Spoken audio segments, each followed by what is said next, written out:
помолимся.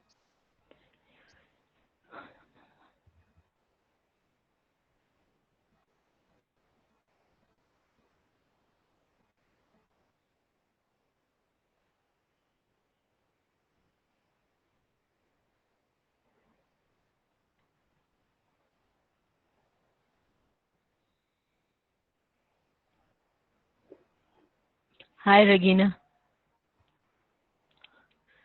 So, Здравствуйте, Регина. we're moving ahead with our from where we left yesterday. Yesterday we had covered till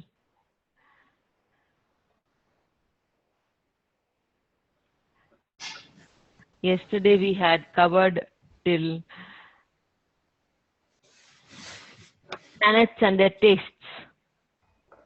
Okay, and now we will move ahead with the planets and their humor.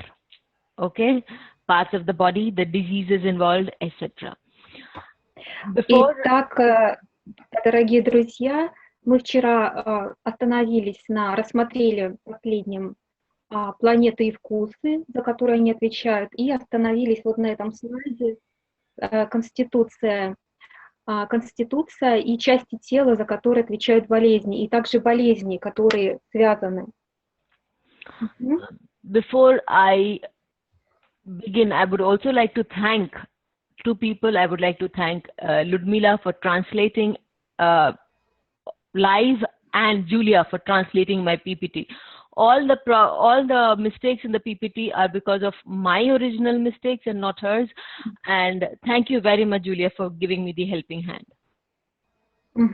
И прежде чем перейдем к материалу, Анурадха также хочет поблагодарить переводчиков, которые переводят вживую, и Юлия, которая переводила PPT, то есть вот презентацию. И Анурадха говорит, что те ошибки, которые были допущены, они были как бы по ее вине, то есть и в оригинальной презентации были ошибки, поэтому просит вас не судить строго и очень благодарит Юлию за перевод презентации. Okay. Now moving ahead, we have been discussing on a number of things. Today we are taking up planet and the humor. Humor is 3 types. Okay, that's the constituent of the body. Okay, it's a mixture of your dhatus and it is called humor. Сейчас мы с вами будем рассматривать конституцию тела, которая является сочетанием 3 дош. И вот это сочетание разных, так сказать, пропорций этих дош и 7 дхату, 7 тканей тела представляет собой конституцию человека, конституцию тела, которая является уникальной для каждого.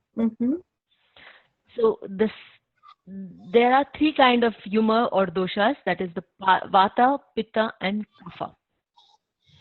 И согласно аюрведе у нас есть 3 доши. Это вата, пита и капха. Vata has a predominance of air element. Pitta has a predominance of fire element along with water element. And kapha is the earth element along with water element. Вата состоит из элементов эфира и воздуха, пита состоит из элементов огня и воды, и капха состоит из элементов земли и воды.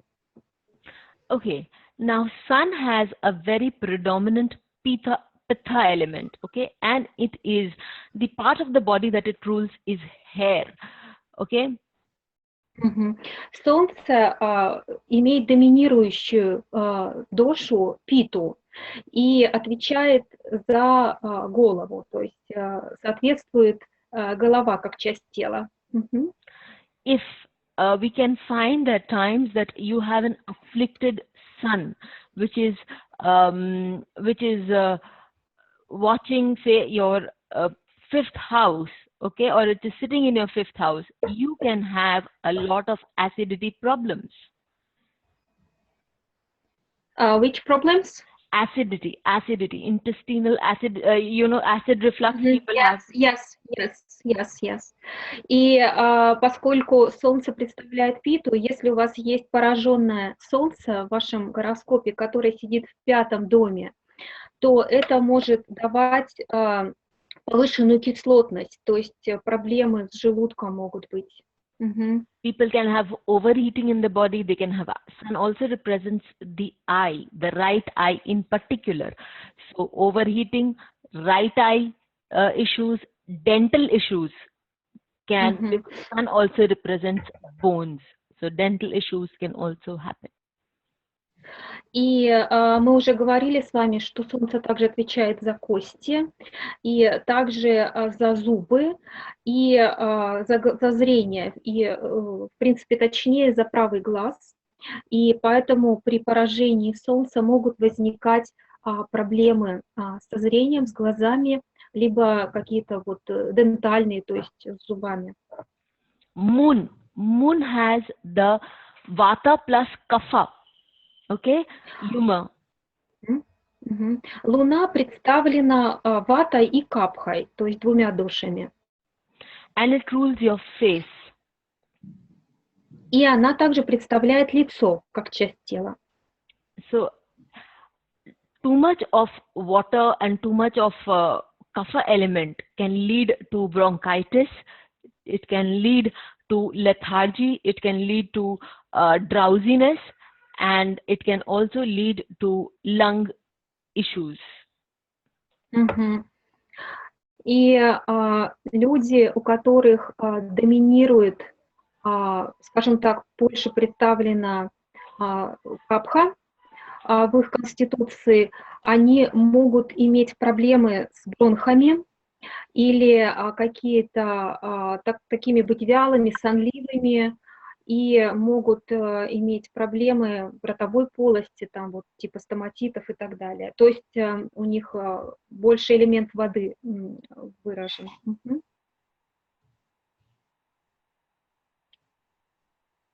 Анурадха. Some here. Okay. Okay. Now, Mars has an element just like the sun. It has a Pitta element. Okay, Mars as such, if the Mars is very strong in somebody's chart or afflicted, bloodily afflicted, it gives rise as a result of Pitta. It gives rise to anger. It gives rise to skin problems. It gives rise to ulcers and acute complaints.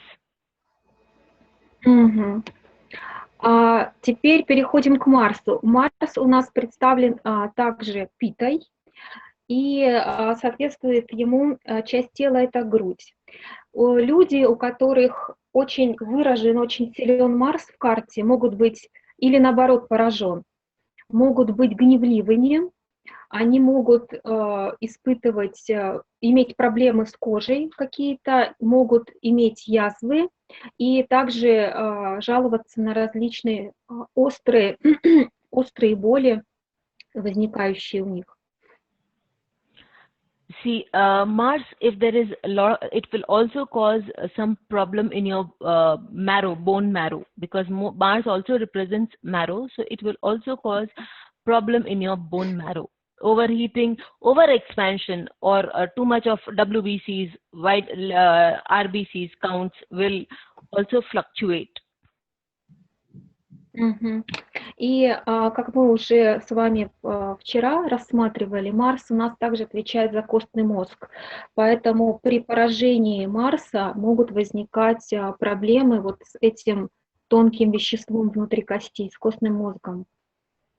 Vata, Pitta, Kapha. И быть всякие лихорадки и так далее.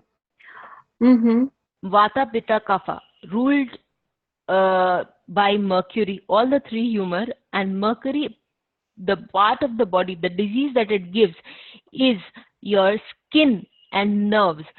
So, okay. А следующий Меркурий у нас представляет все три доши, Вата, Питта и Капха, и он отвечает за кожу и нервы. So if somebody has an afflicted Mercury, either that person or wherever that afflicted Mercury is sitting, okay, that person can have skin issues. И при поражении Меркурия этот человек может также испытывать проблемы, в том числе с кожей. Okay, now Mercury, the houses ruled by Mercury also can show that area, that region of your body which has skin problems. И даже дома, которыми управляет Меркурий, могут также указывать на те части тела человека, в которых могут проявляться проблемы с кожей. Suppose Mercury rules the 9th house in your chart, then your thighs, and it is afflicted, then your thighs can show, a lot of stretch marks, or it can show a lot of affliction. It can darken, or any affliction of the skin in that region also. You said 9th? Yes, I said 9th. If 9th house is represented by Mercury in your chart, and Mercury is afflicted, then that region, say your thighs. Значит, например, у нас Меркурий ослаблен и находится в 9-м доме. Это может показывать, что где-то таз, где талия и ниже, вот эта часть тела может какие-то там проявляться проблемы с кожей, даже может быть как-то кожа быть там другого цвета и так далее. То есть какое-то все равно повреждение будет показано. Jupiter rules kapha and abdomen. So, Юпитер у нас представляет капху и отвечает за живот. People who have a big abdomen, who have a big tummy, abdomen, show a very strong Jupiter. И надо сказать, что люди, у которых такой, знаете, очень выраженный, такой прям видный живот, нижняя, да, часть живота, то эти люди, они имеют обычно в своей карте очень выраженный Юпитер. They can also have a lot of knowledge. И такие люди могут быть очень знающими, они могут владеть большими знаниями. Jupiter has a strong hold over your liver, your ears, and it also has over your circulatory and lymphatic system. У нас Юпитер также связан с печенью в организме и с лимфатической и кровеносной системами. Venus has a ruling over your kapha, okay? Венера у нас представлена капхой. And it has the rulership of the pelvic region and your gender organs, the sexual organs. И у нас Венера также в организме отвечает за мочеполовую и репродуктивную системы. Venus has a water constitution, so or your lymphatic organs also, your uterus, or your semen, your ovaries, all these, the diseases of all these elements, all these organs come under the rulership of Venus. И мы с вами на прошлом занятии также смотрели, что Венера у нас отвечает за семя, яйцеклетку, и поэтому, если есть какие-то, если она ослаблена, то могут возникать у человека проблемы с мочеполовой системой.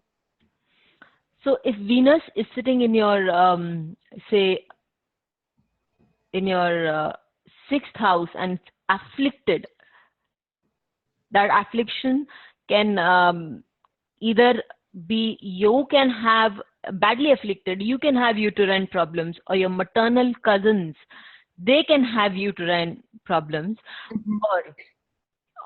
И, например, если Венера у нас поражена и расположена в 6-м доме, это может указывать на то, что либо у вас могут быть проблемы с мочеполовой системой, либо такая проблема будет наблюдаться у ваших кузенов, у ваших двоюродных братьев и сестер по материнской линии. Saturn is Vata and it rules over your thighs. Okay, so it also causes arthritis, it causes rheumatics, and at this moment, see, Saturn has the control over your bones. So Saturn has absolutely, when the bones go old, okay, Saturn has control over nerves also. Сатурн у нас представлен ватой. Душей ваты отвечает за область голеней, и поскольку мы знаем, что в старом возрасте становятся кости хрупкими, это все влияние Сатурна, который также отвечает за нервы и указывает на нервные какие-то болезни, поражения нервной системы тоже, в том числе. Saturn, that Saturn can cause arthritis, rheumatism, it can cause emaciation. So if wherever Saturn sits, that part of your body, if it is afflicted, Saturn is afflicted, can show emaciation. That is disproportionately that part is thin. И там, где сидит Сатурн, тот дом, если он поражен, то он может вызывать артриты, ревматизмы или какие-то истощения вот тех частей тела, за которые этот дом отвечает. So if you have Saturn, afflicted Saturn sitting in your 11th house, you can have a thin, thin legs and ankle. Вы знаете, если, например, Сатурн поражен, слаб и находится в 11-м доме вашего гороскопа, то это может указывать на какие-то проблемы с лодыжками. Or your child's spouse can be thin and tall. То есть они могут, знаете, такими быть очень тонкими, как будто истощенными. Либо это могут быть child of the spouse, you said? Yes, child. 11th house is 7th from 5th house, so it is the child of the spouse. Либо, значит, дети супруга, а также могут быть тонкими, очень тонкими и такими худосочными, что называется. It also has a command over our nervous disorders, and it also commands all chronic complaints. That is, Saturn gives a disease which is a long-lasting disease, like Alzheimer, dementia. И также Сатурн, поскольку он управляет нервами, отвечает за расстройство нервной системы, нервные болезни и дает такие длительные хронические болезни, такие как там деменция и так далее. То есть все вот хронические болезни, они вызваны Сатурном.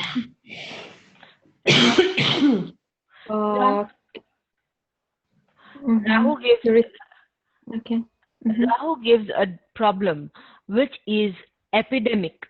Okay, Rahu and Ketu. Rahu gives a problem which will make you run, in the sense that it will make you go from one doctor to other without you being able to understand what problem you have. Both Rahu and Ketu? No, Ketu gives a problem which is not curable. Раху представлен дошей ватой. И Раху обычно, если Раху является причиной, то очень трудно диагностировать болезнь, и туда-сюда ходят, значит, ищут, врачи пытаются понять, в чем дело, но причину очень сложно найти. А Кету показывает, что болезнь трудно поддается лечению. Okay.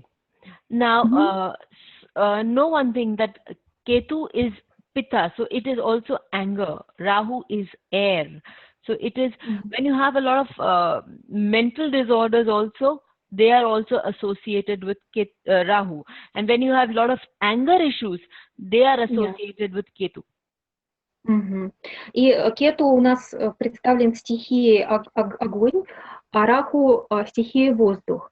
Поэтому если очень много гневных таких проявлений, и человека такой есть агрессия, он гневается много, то это влияние Кету. What about Rahu was air? Air, so mental problems, mental issues. Mental, yes, indeed. И что касается Раху, поскольку он заведует воздухом, а если проявлены какие-то ментальные проблемы, психические заболевания, в том числе, присутствует Раху. Can you mute original Olga? Because the... Oh, спасибо. Да, и... So now what happens is these diseases will come up during the pratyantar antardasha, dasha, antardasha, pratyantar dasha of the said planet. И как нам поможет вот все вышесказанное, в принципе, в определении болезней, когда пораженная планета идет через свой период Махадаши, Антардаши или Пратянтардаши, то она может проявить себя, вот свое поражение через какую-то вот болезнь. Это может дать нам ключ к пониманию. All the diseases are born out of imbalances of these Vata, Pitta and Kapha, elemental imbalances. The Vata, Pitta and Kapha are a derivative of the elements. And when the elements are imbalanced, they reflect on the Vata, Pitta, Kapha and in turn cause disease to the native. И как утверждает аюрведа, все болезни у нас образуются в результате дисбаланса трех дош. А поскольку доши состоят из 5 основных элементов, то дисбаланс этих 5 элементов является причиной любой болезни, которая проявляется у рожденного. Okay. So we move on. Yes. Okay. We have questions for the last 2 slides. Do we have questions for the last 2 slides? I have to check.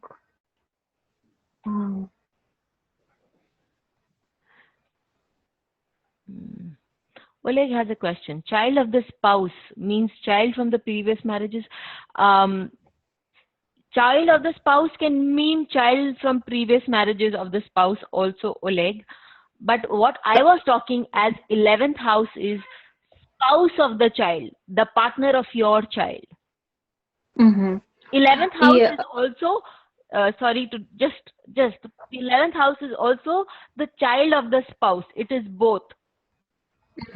Значит, Олег просил уточнить, не вижу я вопрос, но по поводу 11-го дома, и Анурадха говорит, он может обозначать 2 варианта, оба варианта. И дети могут быть супруга, например, от предыдущего брака. И также это могут быть супруги ваших детей.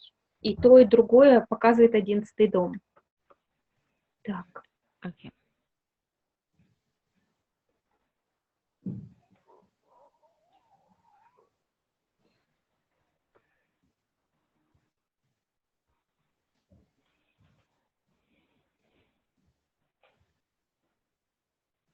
How to define which dosha prevails aspects to Lagna or moon planet? On that planet itself, that planet, supposing Jupiter for somebody is badly afflicted from the sun, from the moon, that there is a method called Sudarshan Kriya. J.S. Basin in his book has given a very good definition of that. Supposing the Jupiter of a person is afflicted from the moon, sun and the ascendant, that means it is a very badly afflicted planet. In that case, during its dasha, antardasha or pratyantardasha, the disease that you will have to face, or for that matter anybody has to face, will relate to Jupiter. Здесь был вопрос, как определить, какая доша превалирует. Может быть, какие-то аспекты на лагну, или луна, или планеты в лагне, в асценденте. И Анурадха говорит, что здесь, безусловно, нужно смотреть вообще, какие имеются поражения, в том числе и аспекты планет. Если Юпитер, например, поражен, и плохо расположены имеют еще аспекты малефиков, то тогда через его период Махадашу, Антардашу или Пратинтарадашу он может дать проблемы по своей сфере, за которую отвечает. This author, could you please repeat it? Okay. Значит, есть работы автора G.N. Hassin, пишется B-H-A-S-I-N. Yes, yes. His books, I don't know whether he's a very, very old what is the name? What is on J.N. Basin? Yeah, but the name of the book. He has many books. Fundamentals of Astrology, Learn Astrology, very many books. I can check and tell you. Astrology, Вот этот... Learn Astrology the easy way. No, Astrology made easy. A lot of books he has. Вот этот автор Джен Басин, он, у него есть несколько книг, раскрывающих как раз вот влияние, связь дош с планетами, как бы скажем, доши в ключе астрологии. Вот, поэтому можете поискать.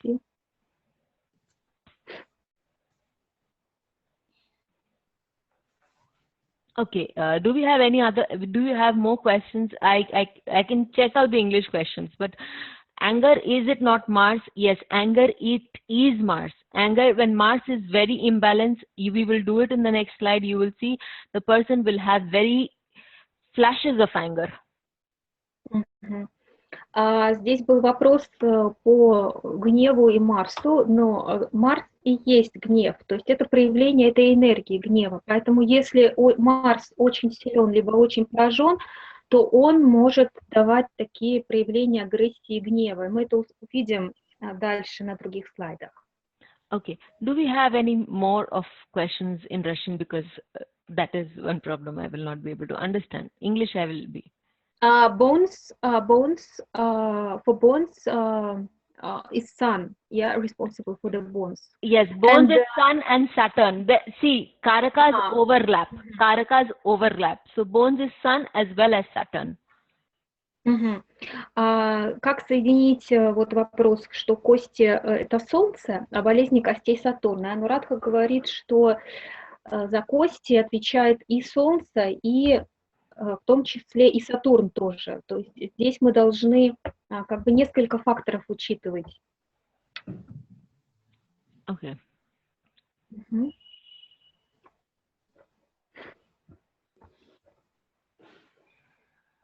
Any question? No, not so far. Olga has written a question. Olga? Yeah, 727 at 727. Pasho Mova Olga.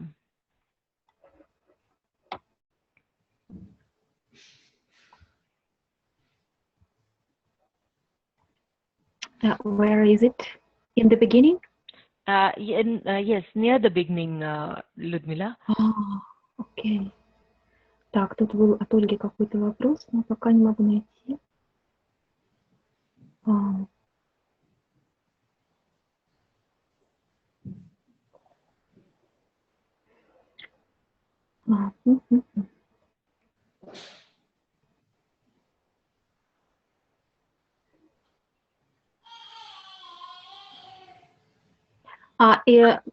I can see the question from Irina, but okay, if Sun is in fifth house, but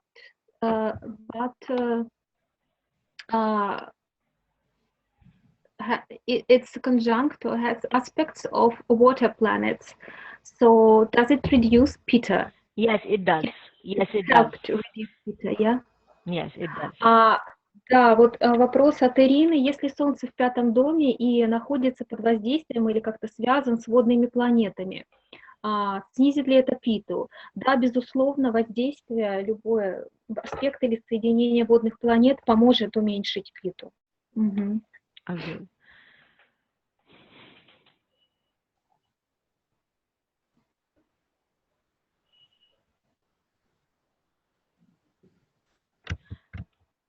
Saturn in 7th house, what kind of diseases can be?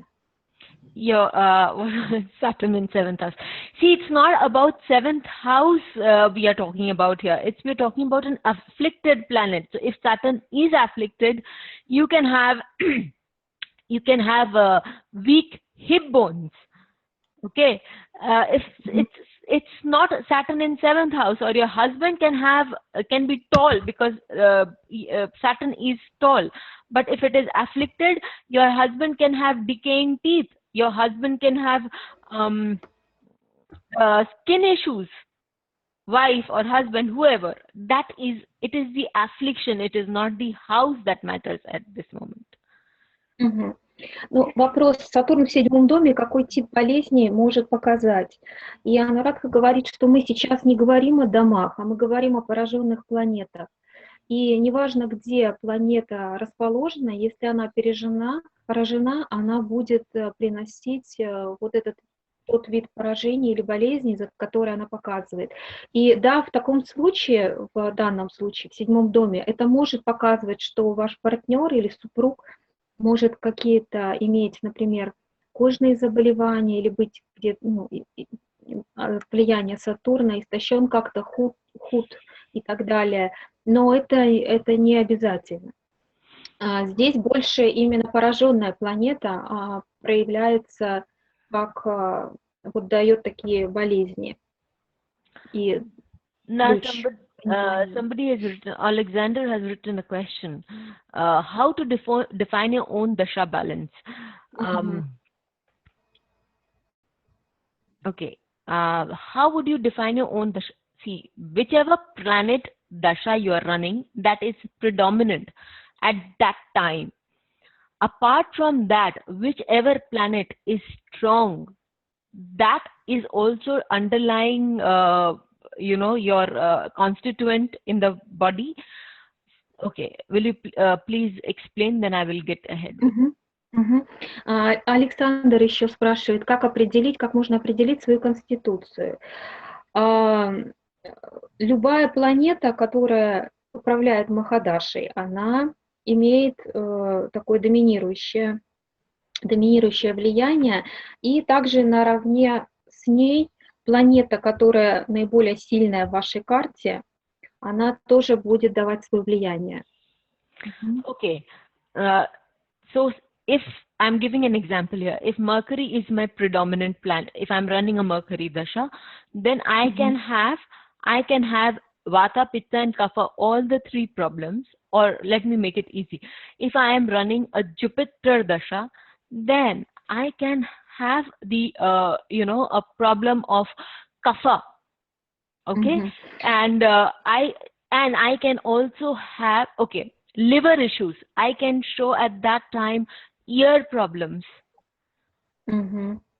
Если у меня сейчас идет период Меркурия, то в принципе он, поскольку связан со всеми тремя дошами, то он может проявиться в нарушениях и ваты, и питы, и капхи. Если же у меня идет период Юпитера, который отвечает за капху, то это может какие-то дать нарушения с печенью, либо, может быть, проблемы с ушами. Okay, say supposing you have Jupiter in your 12th house, okay, and you are running a Jupiter dasha. Jupiter is afflicted. In that case, the person will show a very strong tendency to have problem with their sole of their feet. Okay, the sole of the feet can have water retention because it's again a kapha problem, so it can have water retention.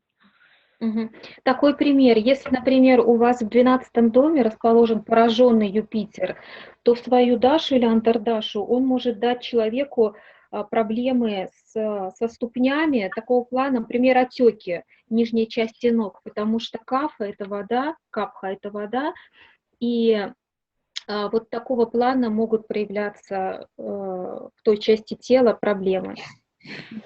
Ketu is anger. Yeah. Alexander, Ketu is also anger. Так, Александр, ответили, да, на ваш вопрос? Yeah. And Oleg, Cancer, Jupiter is ether. The element Jupiter has a holdover is ether, and ether expands.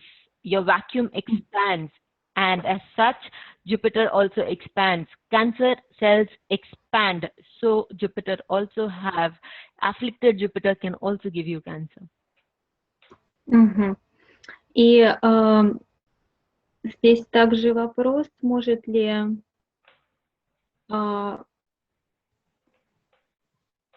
Jupiter, Oleg asked a question. It's a way up. It's way up. Jupiter asked. Oleg asked the question: does Jupiter also cause cancer? So that is the reply. Да, но я не вижу этот вопрос, я просто повторю со слуха. Также был вопрос о том, что может ли Юпитер способствовать раку. И поскольку он представлен эфиром, а эфир — это распространяющаяся энергия, то и рак, соответственно, тоже имеет такое свойство, качество распространяться, поэтому Юпитер может это дать. If Vata is high and Saturn problems are there, is it okay to increase Kapha dosha or the person needs to propionate? You need to, Saturn, Oleg has written this question. Значит, Олег также... Ольга спрашивала по поводу this Vata is high and Saturn problems are there. This one? Yes. Если проявлена сильно Вата и проблемы с Сатурном, есть пораженный Сатурн, то что нужно, чтобы... То есть нужно ли человеку как-то совершать коррективные меры по Сатурну? You don't need to propionate Saturn. You need to change your lifestyles because Saturn is a disciplinary. So you are probably not following a proper diet. You're not following, your thought process is not correct. You're not eating on the right time. That Saturn is also time. So you need to correct those things, and that Saturn will itself rectify. Поскольку Сатурн у нас планета дисциплины, то, возможно, у вас страдает дисциплина, возможно, у вас неправильная диета, нарушен режим питания. И обратив на это внимание и сделав коррекцию своего режима дня, и в том числе режима питания, это уже как бы поможет Сатурну и будет таким корректирующим средством. Okay, now any more questions do we have?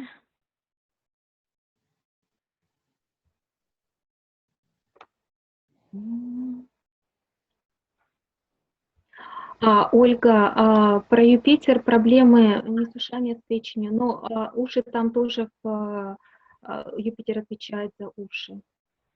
Так что и там, и там. А Юпитер в соединении с 3 планетами и получает аспекты еще от 2 других планет. Тогда какие проблемы он может дать в свой период и смотреть по хозяину подпериода. Jupiter, for example, Jupiter is conjunct with 3 planets and also have aspects from 2 other planets. So in its dasha, what kind of problems it can give? You need to show me the chart. You need to show me the chart. You need to show me the chart. Значит, Наталья, вот Анурадха говорит, нужно смотреть карту, потому что так, когда много влияний многих планет, сложно вот просто, то есть нужно показать карту ей.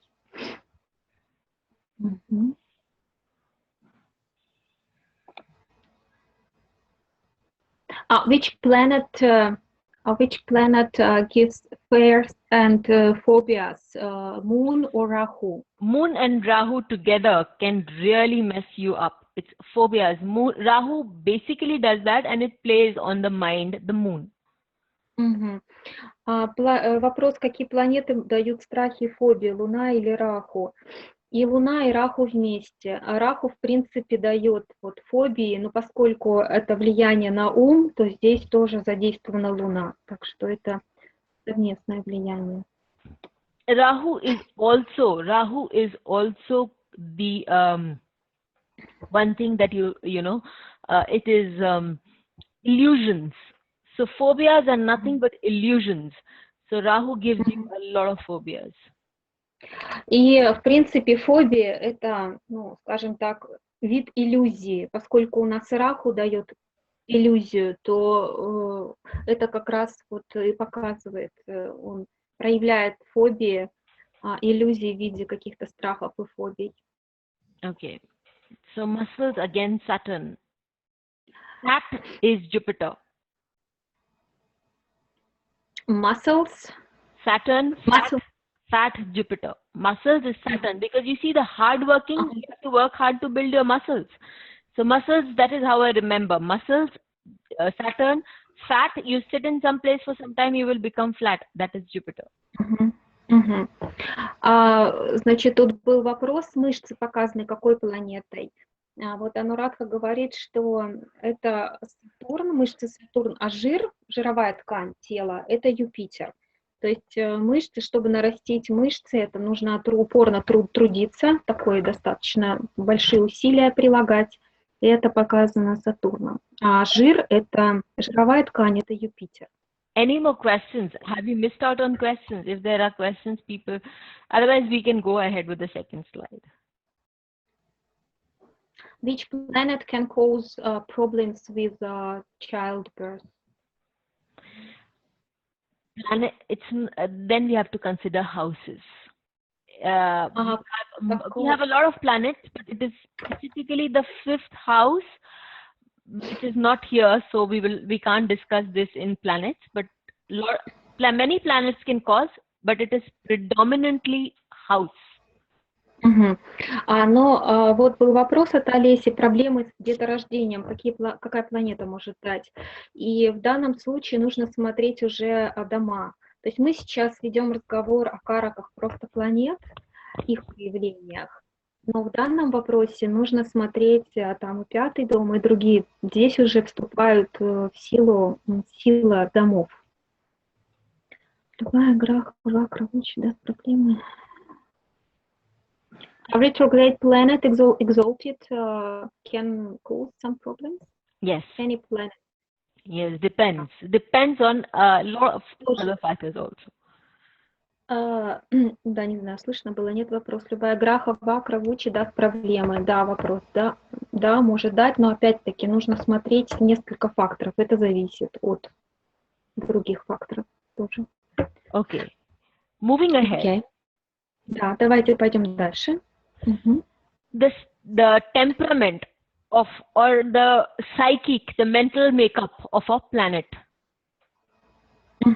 Планеты и темперамент, то есть такие характеристики, качества, которые они дают на характер. See, Sun is a steady planet. Moon is a temperamental planet. The Sun, it walks. We know that on the 14th of January, it will move into the Capricorn. So it has a very steady nature. Okay, it's hardly 1 or 2 days here and there it moves. Otherwise, it flows with a very steady pace. So the nature of a person, if the Sun is very strong, is a steady person, a rock-on person whom we can lean on. Is it too much? Is it too much, Ludmila? No, it's okay. I can remember. Значит, Солнце обычно обозначает такой стабильный, уравновешенный характер, потому что мы знаем, что Солнце вообще планета достаточно дисциплинированная, и мы знаем, что 14 января Солнце обязательно перейдет в знак Козерога, так же, как и в другие даты, обязательно следует своему маршруту, и такая дисциплина будет всегда поддерживаться. Поэтому это проявлено в виде такой стабильности, и человек, который обладает сильным солнцем в своей карте, обладает также таким уравновешенным характером, стабильным. Это человек, на которого мы можем положиться. А Луна, она больше капризный носит характер. То есть Луна, она капризна, она изменчива, она нестабильна. Moon has a steady temperament. Sorry, moon has a temperamental basis, because moon keeps changing very fast. Your mind keeps changing very fast.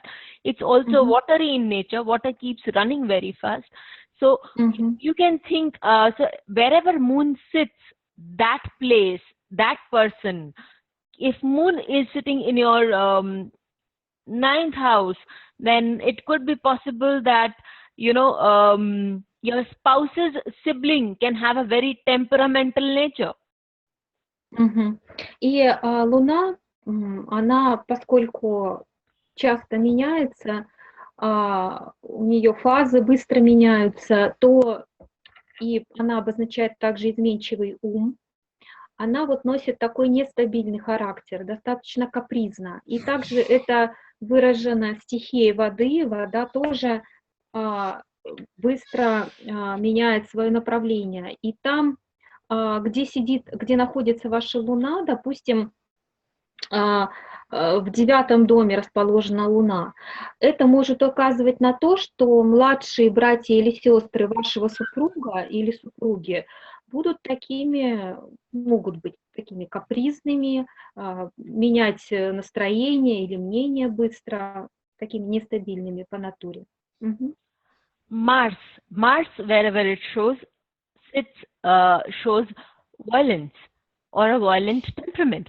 So if you have Mars in your 3rd house, your sibling can be violent in nature. He can have violent bursts of temperament, or your elder sibling's child can be very violent in nature, or can have violent fits of anger, or your father-in-law, because it's the 9th from your 7th house. Your father-in-law can also be can have violent fits of anger. И Марс, значит, Марс, он такой по натуре очень яростный, иногда может проявляться даже таким агрессивным. И там, где расположен ваш Марс, допустим, в 3-м доме, это может означать, что либо ваши младшие братья и сестры могут быть такими достаточно неистовыми, буйными, горячими людьми по натуре, либо это может также быть, допустим, отец вашего супруга или вашей супруги, потому что 3 также 9 от 7. То есть это будет проявляться в таких качествах характера этого человека, представленного этим домом гороскопа. Okay.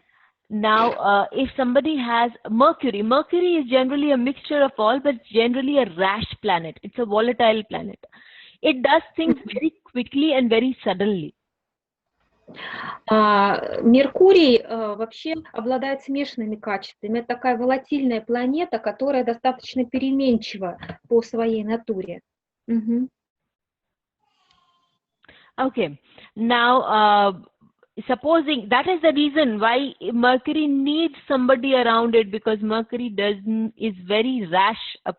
It does suddenly, otherwise it needs a control. It's a young prince.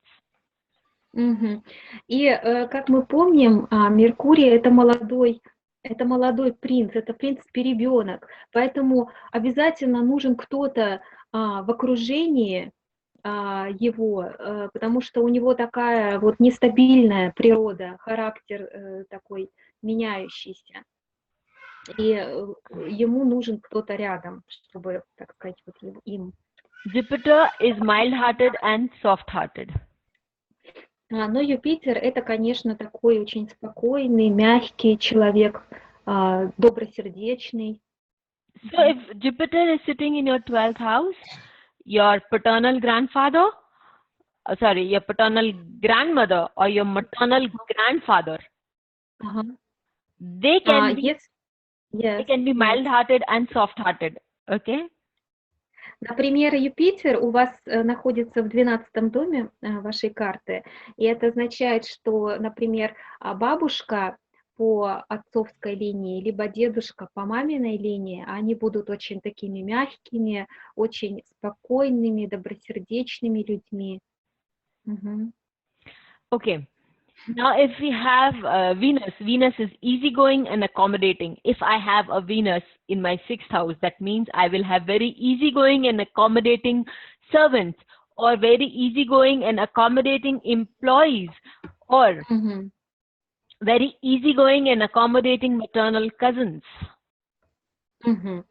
Венера обладает таким характером, достаточно коммуникабельным, легко приспосабливается к обстоятельствам, покладистая.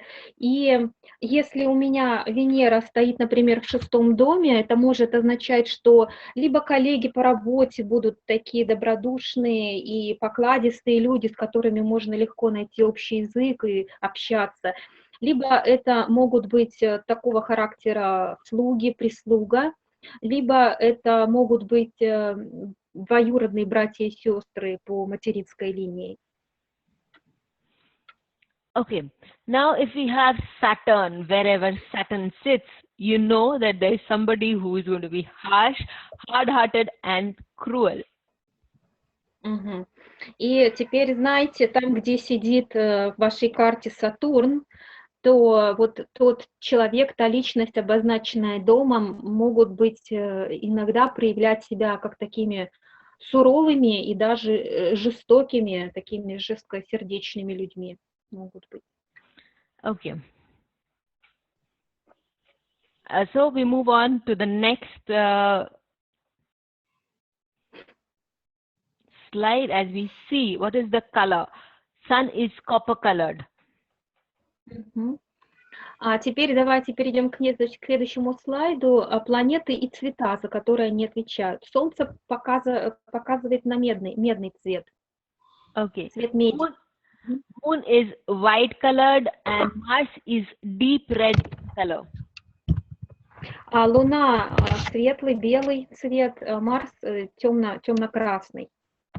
It is because, you know, this is used in two ways. This can be used in two ways. It is to give, if you have a problem, then you have to give that colored thing as done for, or offer it as done for upay, okay, and also in prashna.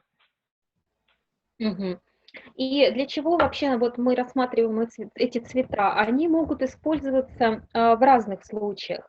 Мы можем использовать их в качестве упаи, в качестве коррективного средства, когда мы можем предложить сделать пожертвование или предложение вещи того или иного цвета для корректировки той или иной планеты. Либо мы также можем эти цвета использовать в прашне. Okay, and it is also helpful. Okay, let me tell you one thing you can do. If the energies you want to be synchronized with the energies of the day, you can wear clothes of this color. И вот такой еще момент. Если вы хотите синхронизировать, так скажем, ваши энергии с энергией определенной планеты в какой-то день, чтобы все вам удалось, то тогда наденьте одежду цвета этой планеты.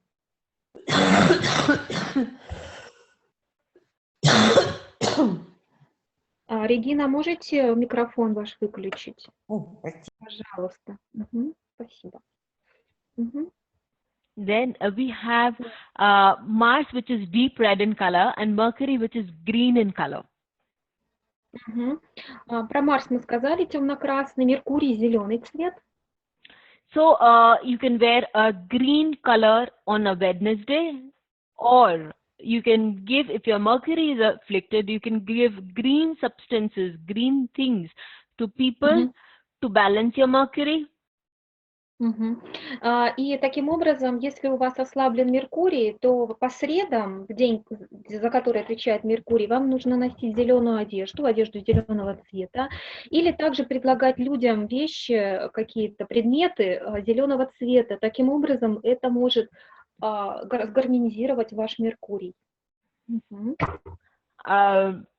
So Venus is variegated and Jupiter is yellow. И Венера, она вообще яркая, такая разноцветная, и Сатурн у нас представлен черным цветом. And now let me. Юпитер желтый. Юпитер желтый. So everybody can wear beautiful, different colors clothes on Friday. Venus accepts everything, all. И в принципе по пятницам вы можете абсолютно любую одежду, но яркую, красивую надеть. Венера, она все примет, ей все понравится. And we have a Saturn, which is black in color. We have a black Saturn. So Сатурн у нас сигнифицирует черный цвет. On Saturday, you can donate black things. И поэтому в качестве упаи, одной из упай по Сатурну, по субботам можно жертвовать какие-то или отдавать черные, какие-то предметы, вещи черного цвета. And it is best to donate things in the hora of that Lord. More effective. Can you repeat, Anurata? It is best to donate things in the hora of that Lord. It is more effective. If I am giving it doing it on a Saturday, I have to do it in the hora of Saturn. It is more effective like that. И для этой же упаи, когда мы подносим какие-то предметы определенного цвета, определенной планеты, это лучше делать в хору управителя этой планеты. То есть в субботу, если мы хотим поднести для Сатурна в качестве упаи Сатурну что-то, это лучше делать в хору Сатурна, и это будет более тогда эффективно. Yes. Okay. Now we are doing direction in planets. The sun is the east. Теперь давайте посмотрим планеты и стороны света, направления, за которые планеты отвечают. То есть Солнце у нас представляет восток. Moon is northwest, Mars is south. Луна северо-запад, Марс это юг. Mercury is north and Jupiter is northeast. Меркурий север, Юпитер представляет северо-восток. Venus is southeast and Saturn is southwest. It's west. Saturn is west. Southwest. Saturn is west and Rahu Ketu is southwest. Yes. Значит, Венера представляет юго-восток, Сатурн это запад, а Раху и Кету отвечают за юго-западное направление. Okay. Now, if somebody has a very strong sun in the 10th house, so during the Dasha and Antardasha, this planet will tell you which direction will give you most benefit, okay? И в Дашу и Антардашу этой планеты это направление будет для вас наиболее благоприятно. Оно принесет больше всего результатов и успеха со своей стороны, с того направления, за которое отвечает планета.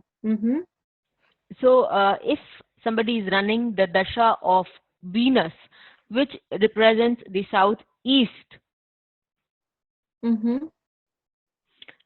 И если, например, кто-то сейчас проходит Дашу Венеры, которая отвечает за юго-восточное направление. So, then what happens is, if that planet is very strong, then I know that Venus will be the planet to give me the maximum benefit, and that benefit can come from the southeast direction. Ага. И если Венера достаточно сильна в вашей карте, то тогда знайте, что в этот период вы можете получить больше всего благ и каких-то успехов именно с юго-восточного направления. And if Venus is in my second house, I know that my family members will help me get that benefit in the southeast direction. И если Венера у меня расположена во втором доме, то я знаю, что члены моей семьи помогут мне приобрести вот эти блага или успех где-то в юго-восточном направлении. If I have that very Venus is in the 10th house, it is very strong there, okay, then I know that that in my business, if I sell things relating to women and luxury objects in the southeast direction, I will earn a lot. Угу. И если у меня Венера располагается в 10-м доме, и она имеет там очень сильное положение, то я знаю, что в своей работе, в своей профессии, если я буду иметь дело как-то вот с женщинами, через женщин и в юго-восточном направлении, я именно там получу больше всего каких-то благ, каких-то вот успех и вот что-то хорошее. Okay, so the planet which is most powerful in your chart will tell you which direction of life will give you, from which direction in life you will benefit the most. И самая сильная планета вашей карты, она может вам дать понять, в каком направлении вас ожидает успех, то есть где вы можете лучше всего себя реализовать и проявить. Okay. Moving ahead to the gender of the planets and the relationship. Теперь следующая подтема — это планеты и отношения, и планеты и пол. Sun in general represents father, moon represents mother, Mars represents siblings.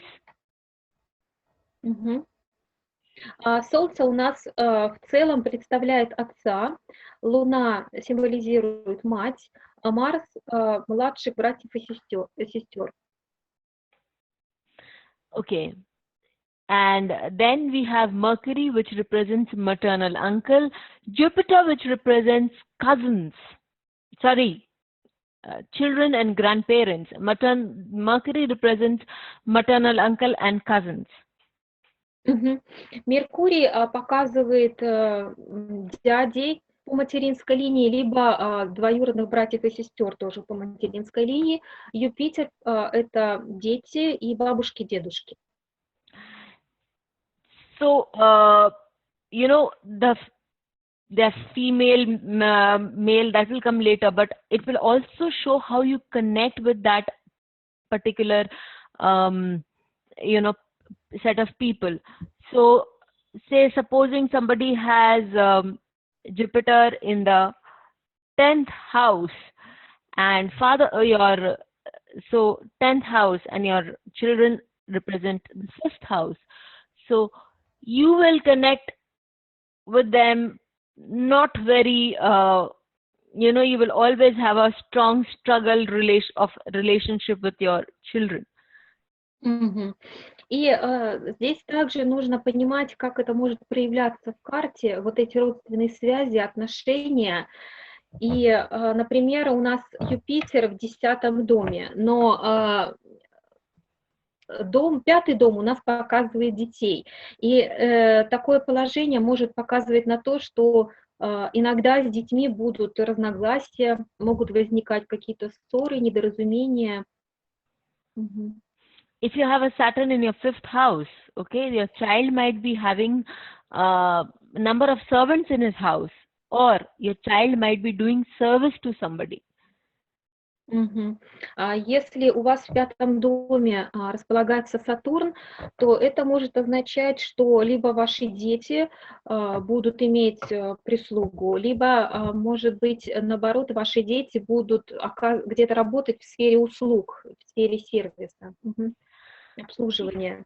I needed to tell you one thing. This Karaka series is done to make you see how expansive the Karakas of the planets are. Я вам должна сказать, что эти караки, в принципе, планет, они показывают, насколько распространяются качества планеты, как она может их проявлять, вот эти проявления. So it really what the planet can take, what colors the planet can take are so many, they are so vast that you know, we can just go on and on. Looking at a chart, we can do so many things just looking at one planet. So when we have these 9 planets, it is beautiful. It is beautiful. И настолько огромны эти проявления планет, что мы, буквально взглянув в карту, можем уже очень много вещей увидеть, потому что планет всего 9, и они показывают при этом очень много вещей. То есть мы сразу можем увидеть очень много, и это прекрасно. Okay. So we can take up questions now, Ludmila. We can take up questions before we move on to the next set. Okay.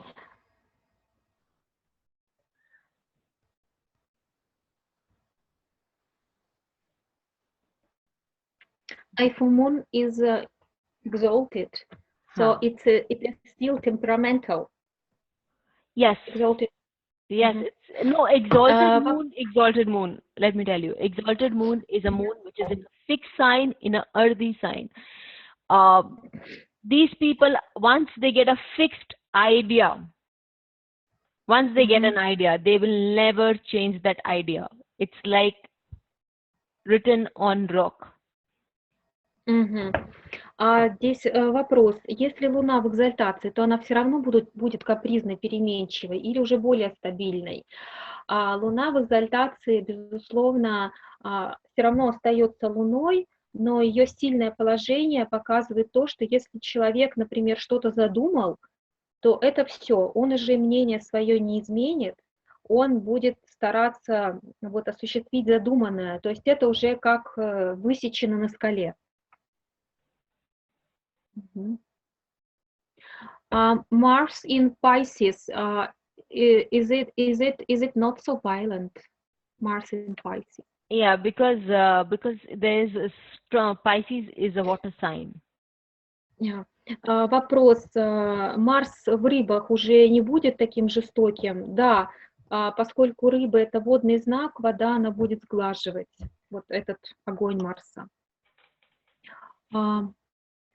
Раху. Yeah. There is particular question, but I don't know. I mean, I'm sorry, but for that I will need to see the chart, and that is beyond the scope of these series. Ага, вот здесь есть частные вопросы, но по расположению планет в определенных домах. Но для этого, во-первых, нужно видеть карту, во-вторых, они выходят за рамки нашей темы. То есть лучше просто вот, ну, достаточно базовые сейчас проходим вещи и спрашивать базовые вещи. If Mars is rather strong, so for harmonization, for the upaya, wearing of red clothes on Tuesdays, is it not dangerous? No, if Mars is very strong, then you need Mars is energy. Then you need to put your energy into the. This is one very beautiful point, into the earth, because Mars is the Bhumi Putra. One thing that can contain the fire is the earth.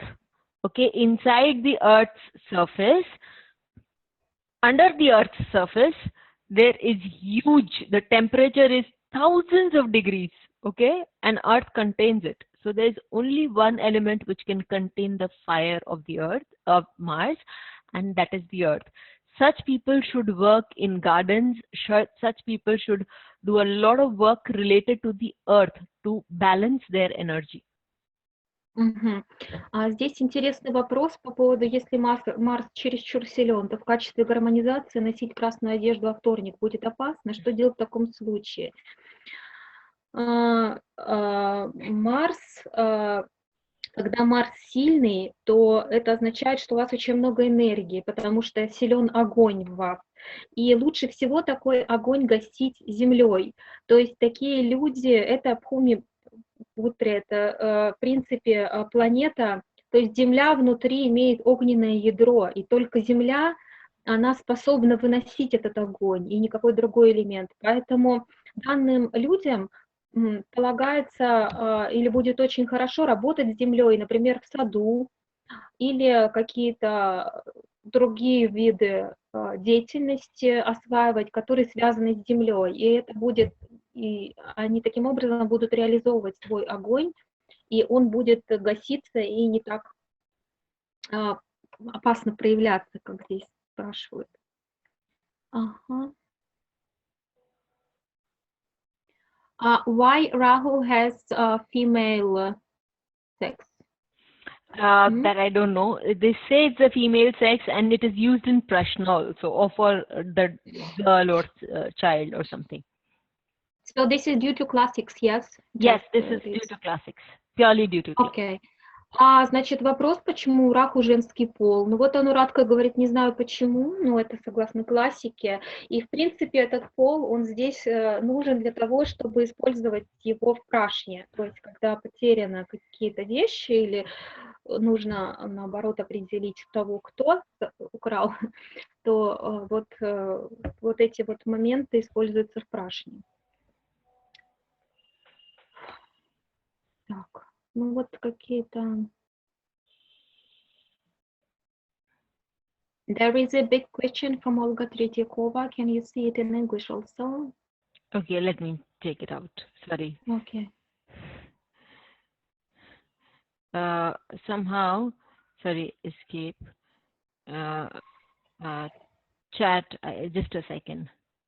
If the planet is a malefic mark or for some chart and its dasha starts, does it mean that the direction of this planet, Venus is the second lord and the seventh lord and is in the sixth. If the person, Venus is the seventh and the second lord and goes in the sixth house.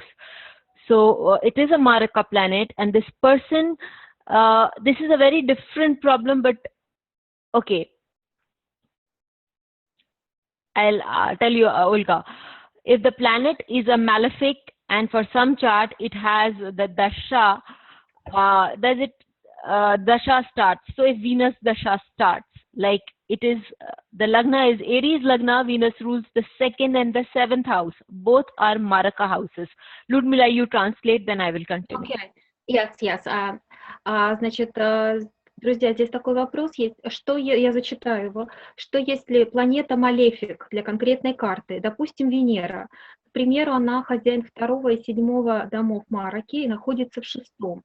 Если ехать по направлению Венеры, то это будет спасением для натива, или наоборот, по направлению Мараки ему лучше не направляться, и он там как раз встретит ту проблему, которая обещана в карте. Вот если мы представим, что у нас лагна Овен, и в таком случае действительно Венера будет хозяином домов Мараки 2 и 7, и при этом она находится в 6. Yes. So if the period of Venus begins, let us take 3 things into. First of all, it is a Maraka planet. Second of all, it is debilitated. And if it is afflicted, then it will definitely give diseases. And it is in the 6th house. So it will give you debts, it will give you legal issues, and much more. Окей. И у нас начинается Даша Венеры, да, то такая Венера, мы тут должны учесть 3 фактора. Во-первых, мы знаем, что она является хозяйкой домов Мараки. Второе, мы понимаем, что раз она находится в 6 доме, то она в падении. И третье, нужно смотреть еще, если она при этом поражена какими-то малефиками, аспектами и так далее, то, безусловно, и находясь в 6-м доме, она обязательно привнесет в свой период какие-то болезни, либо долги, либо другие проблемы, связанные, ну, проблемы по 6-му дому. And it is not a strong planet in this chart. Why? Because it is already a Marka planet and sitting in a debilitated house. So it is not in a beneficial house. It is not a strong planet. So it will get you losses.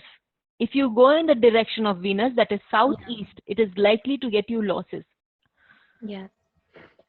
И в таком случае у нас планета, она слаба в карте, да, то есть она у нас, во-первых, управительница домов Мараки, во-вторых, сидит в 6-м доме, да еще и дебилитирована, то есть она слаба, поэтому если человек поедет в ее направлении, то там он обязательно получит какие-то неудачи, потери, ну, в общем, вот, да, в таком плане, ключе. Mars in Karka in Cancer. What? We have answers. We have. Okay. From Margarita. Olga, that was a nice question. If you don't have the chart, it doesn't matter. I have a chart, such chart, but the Venus dasha for the person is yet to come. So I don't know, but it is supposed to be like that.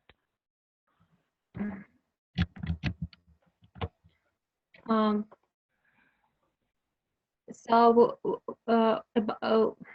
which chart you are talking about? No, that's okay. She wrote a comment that she didn't have a chart. She was just wanting it. Okay. But okay. There is another question about Mars in Cancer in Karka. So what does it give? See, it depends. We cannot Mars in Cancer. So many books can give you so many things, but it depends on which house it is. It depends on what aspect it is getting. A lot of things. Вопрос Марс в Раке что дает? Ну, в книгах написано очень много вещей по поводу Марса, что он может давать в Раке, но нужно смотреть, в каком доме он расположен, какие аспекты он на себе несет и так далее. И вот это сочетание факторов покажет. Okay, now Mars, but one thing that I have seen is Mars in Cancer will make a person hardworking for their own homes. Ну, по крайней мере, одна есть вещь, которую я заметила в своей практике. Часто Марс в Раке показывает людей, которые очень упорно трудятся на благо своего дома, на благо вот своей семьи. And they will never, they will always have enough money to sustain themselves. These people don't have ego. A debilitated Mars, people don't have ego. И также Марс в падении показывает людей, у которых нет эго, то есть они способны, также у них есть всегда деньги, они могут себя содержать, и у них нет раздутого эго. Это Марс в падении. Okay. Okay. Any questions? I have a chart. Venus and is also in Meena. I have such a chart, and Venus is also in Meena. So Venus is the 2nd and 7th lord in Meena. That is good, but during that time the person may also be hospitalized. Okay, we have Oleg. Oleg has an example here. У нас есть тоже пример. Вот Олег говорит, что у него есть такая карта, Венера также в рыбах. Это уже немного другой оттенок будет давать, но тем не менее в свой период такая Венера тоже может дать болезни. Okay, so that person can gain from foreign trips during the period of Venus. That person can gain from association with partners during that period. That person can gain from white things made things from the sea, seafood or pearls, things during the period of Venus.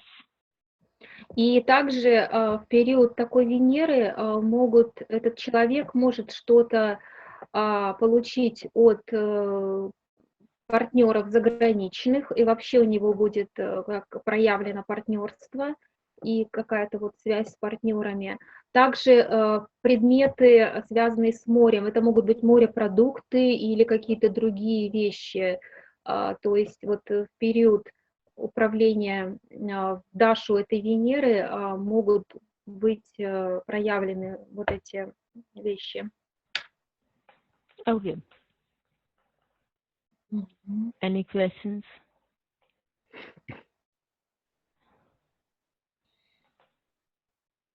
Why in Vastu Ketu is responsible for northeast in Vastu? I don't have very much knowledge of Vastu, but whatever I have knowledge of Ketu and little bit knowledge of Vastu, I can tell you. Northeast is Ishan Kon or the center for a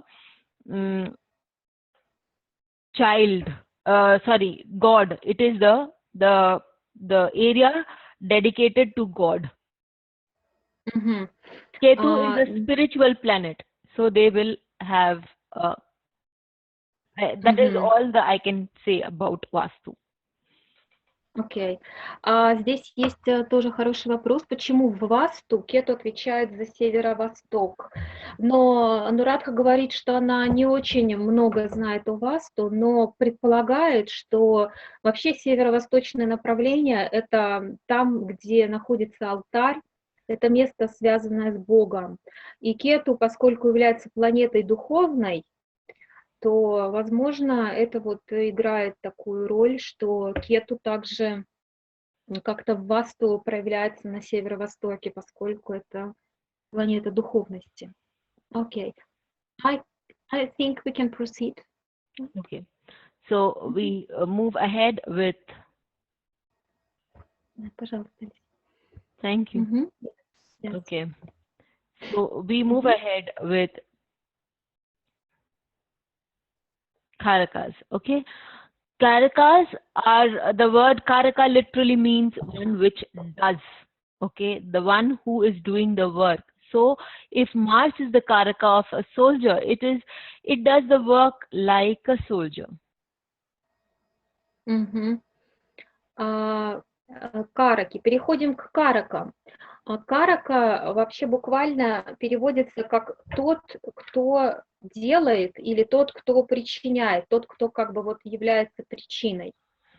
Вот. И это указывает на те или иные проявления планеты. Если Марс, и речь идет о Марсе, то и, соответственно, он ведет себя, проявляет себя как вот как Марс, как солдат, допустим. Okay, so it's the sun is the significator of your soul. It is the significator of your self-realization, of power, valor, health. Солнце. Солнце у нас является, безусловно, сигнификатором души. Также показывает самореализацию, престиж и влияние в обществе и здоровье. It is the significator of your eye, of your general well-being, and it's also the significator of royal favors. А кроме того, Солнце сигнифицирует глаза и общее благополучие человека, и также показывает на благосклонность к нему со стороны вышестоящих, скажем так, королей или вышестоящих там личностей, людей. Influence of sun on your lagna can show a strong influence of your father on you. Influence of sun on the 10th house can show favor from the government. Если вы видите влияние Солнца в вашей карте, то это может показывать, что ваш отец на вас имеет очень сильное влияние. Либо если Солнце влияет на 10-й дом, это может показывать, что на вас, влияют, и к вам благосклонно относятся какие-то органы власти. Мгм.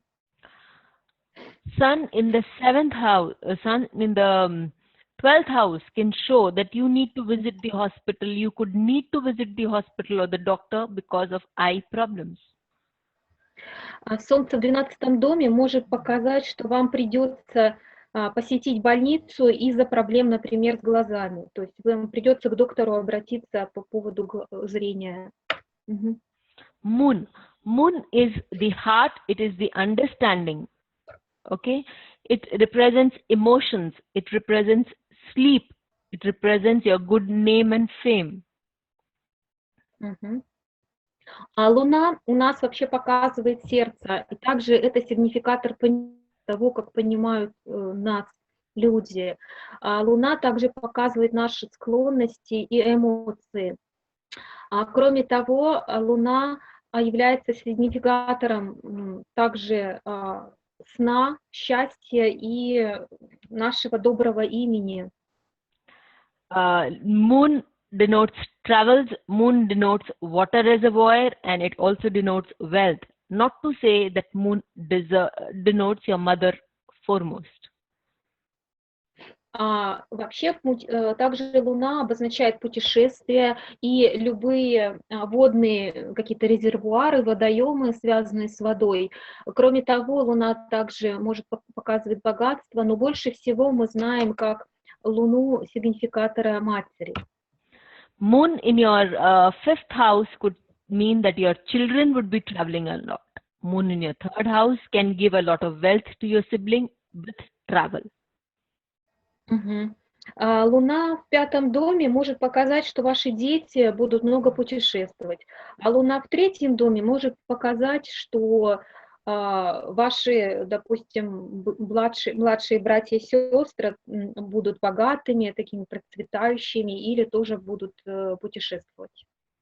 Okay, Moon is, like I said, Mars is stamina, Mars is your energy, it is the commander, it is the soldier, it is your younger siblings. Угу. Марс, мы говорили, что обозначает выносливость, как физическую, так и психическую, и вообще показывает мужество человека, действует как солдат, как военнокомандующий или военачальник. Угу. It is the land, it is the immovable property, it is younger brother, and is also weapons. Угу. И также сигнифицирует недвижимость, земли, участки земли, младших братьев, показывает и оружие. Mars with Mars in the 2nd, 4th, I have seen a debilitated Mars for ladies, especially they get a landed property or a house after marriage. In 4th? A Mars, Which house? no, not any house in general. A Mars, debilitated Mars for a lady, property after marriage. Окей. И часто Анурадха видела в своей практике, что Марс в падении, неважно в каком доме, давал женщинам в этих картах, то есть рожденные, значит, женского пола, давал земли или какие-то недвижимости после того, как она вышла замуж. То есть по вступлению в брак. Yes. Moving on to Mercury.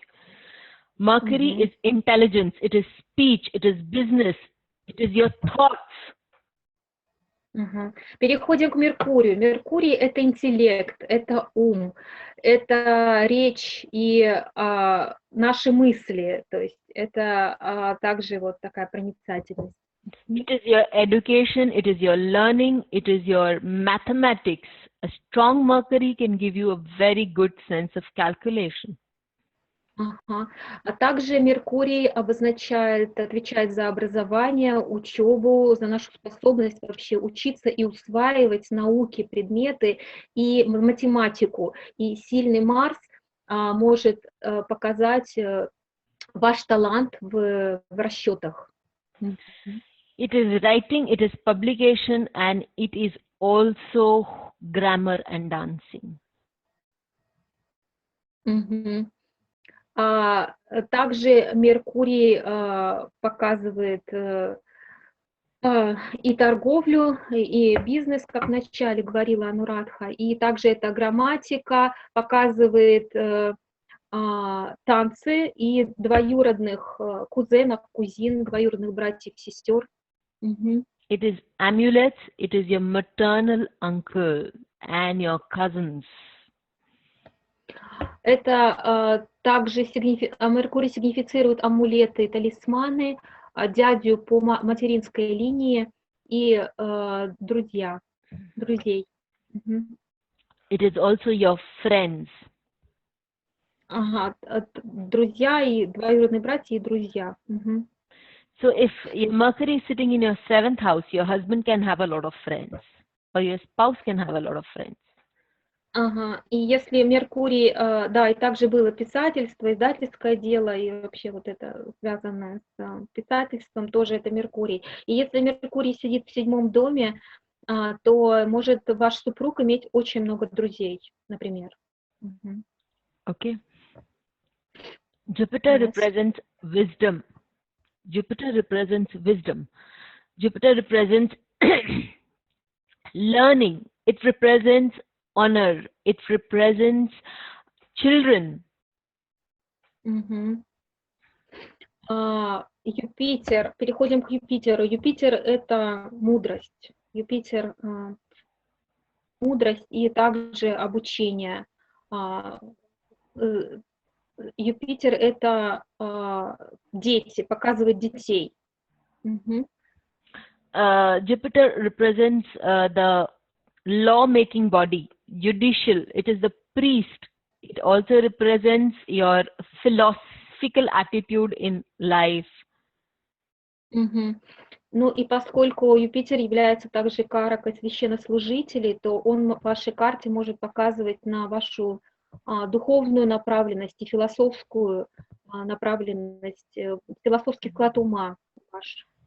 Jupiter represents your happiness. Также Юпитер представляет счастье. Wherever Jupiter is sitting in your chart, if it is sitting in your 5th house, you will get happiness out of your children.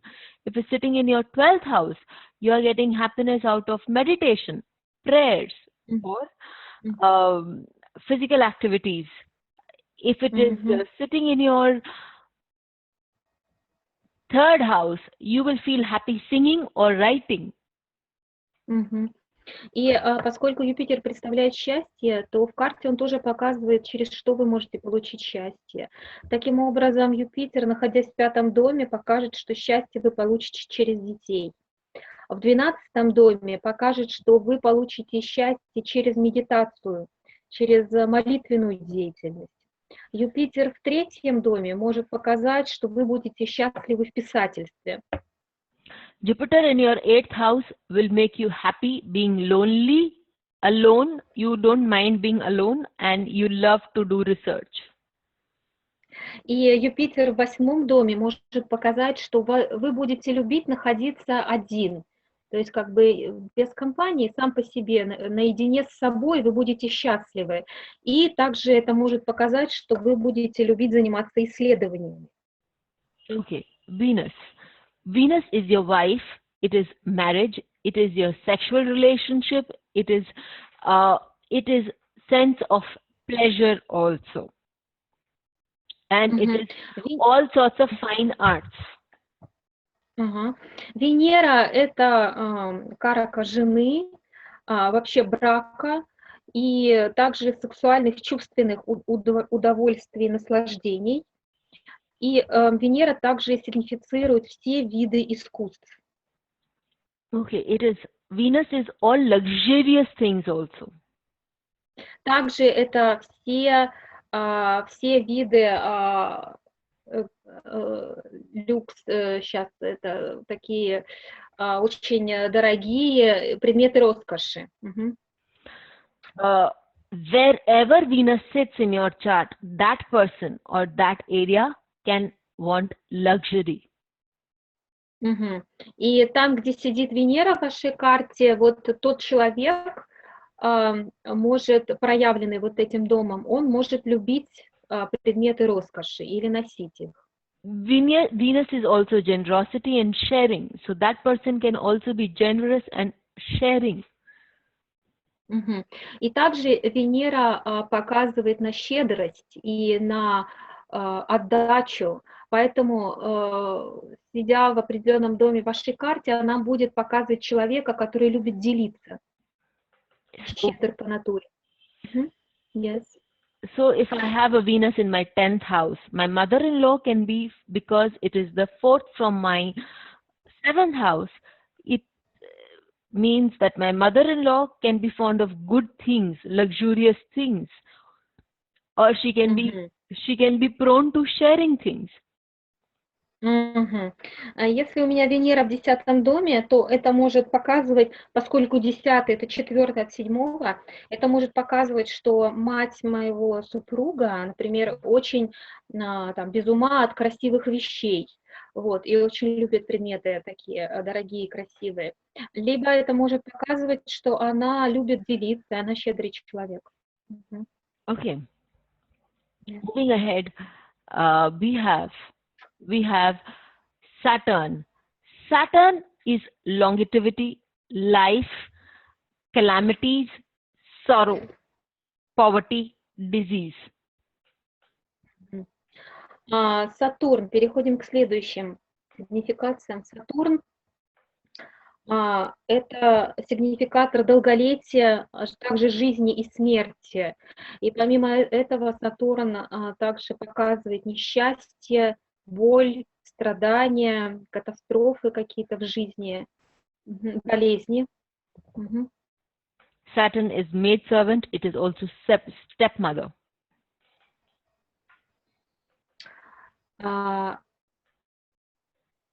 Stepmother. Yes, your father's different wife. Да, и также Сатурн указывает на мачеху, и слуг, прислугу показывает. Okay, and then Saturn is also something that comes from the earth, from deep within the earth. It is also learning of foreign languages. It is also the learning of, it is also very old people. Также Сатурн символизирует изучение иностранных языков и наук. Также показывает какие-то предметы глубоко из глубин Земли, поднятые из глубин Земли, из ее недр. Затем сигнифицирует также старых и пожилых людей. Okay, then we have Rahu. Rahu is the paternal grandfather, it is the maternal grandfather, maternal grandmother and paternal grandfather.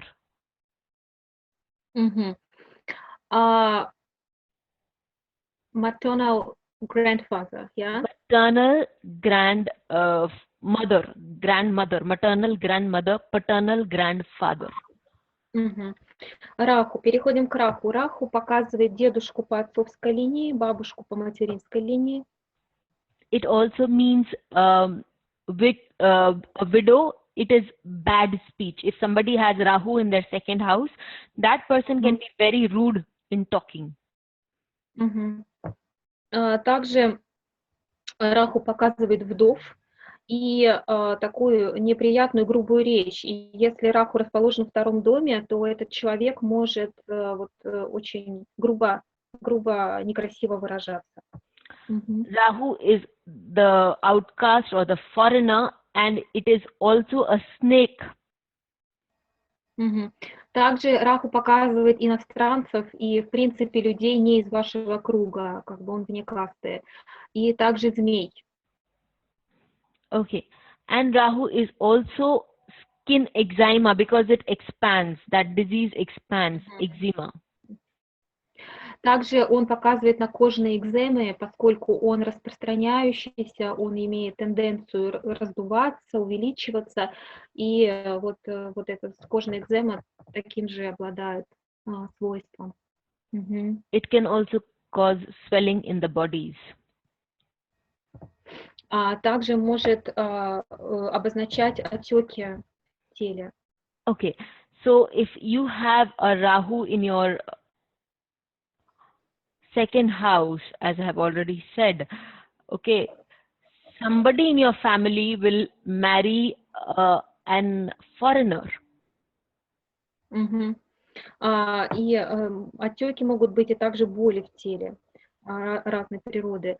И если Раху, как я уже говорила, во втором доме, то может означать, что кто-то из членов вашей семьи может жениться или выйти замуж за иностранца.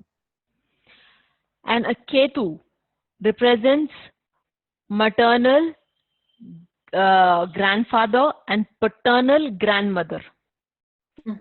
Кету представляет дедушку по материнской линии и бабушку по отцовской. But it is shows pain, it shows fever, it shows wound, it shows witchcraft, okay, and it shows animals also.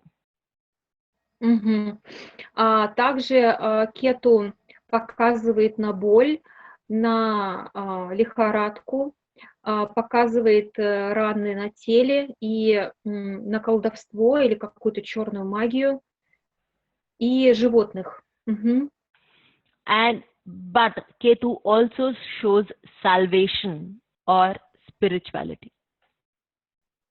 И при этом Кету — это сигнификатор спасения души, то есть это планета духовности. We can take a 2-minute break here. Everybody can write in their questions and I'll be back in 2 minutes. Сейчас, друзья, 2 минуты перерыва. Вы можете пока написать ваши вопросы в чате, и по возвращению Анурадхи через 2 минуты мы их рассмотрим. So I'm back. Okay. Questions. Then we'll move on to the last part of the series. Так, дорогие друзья, давайте мы сейчас тогда посмотрим вопросики и потом перейдем к последней части презентации. Так, значит, смотрим. Так, это было.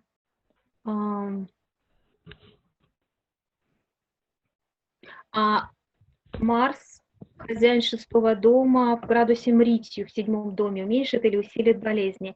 There is a question. Mars as a sixth lord, sitting in 7th house in Mrityu degree. So does it reduce or enhance diseases? It will. It is the 6th lord sitting in the 7th house. 6th lord is 6th lord is the lord of the diseases. 7th house is the Maraka house. Он может усилить болезни, поскольку он хозяин 6-го дома, дома болезней, и находясь в 7-м доме, Мараке, он может усилить болезни, дать сильные проявления. If moon is afflicted, so is it dangerous for native or its mother to swim in water, or this just signifies that they don't they cannot swim? I mean, it could also mean that they have phobia of water. Простите, не прочитала по-русски. Если поражена Луна, опасно ли купаться нативу или его матери? Или это может означать, что просто оба не умеют плавать? Анурадха говорит, что это также может означать, что у них будет фобия, то есть боязнь воды.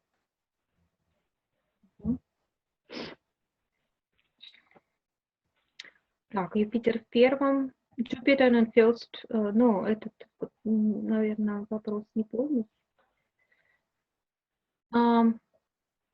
There is also a question in English. Then there are many planets in 1st house, which relative it can be present in just the owner of the chart. So, which relative can it be in case of first house, or just the owner, this native? It can be both. It can be the owner also. It can be the relative also. If it's which one? It can be both. If I have Jupiter, Sun, and Mars sitting in my first house, then Jupiter is the ruler of the. It could also mean that it is the child of my guru.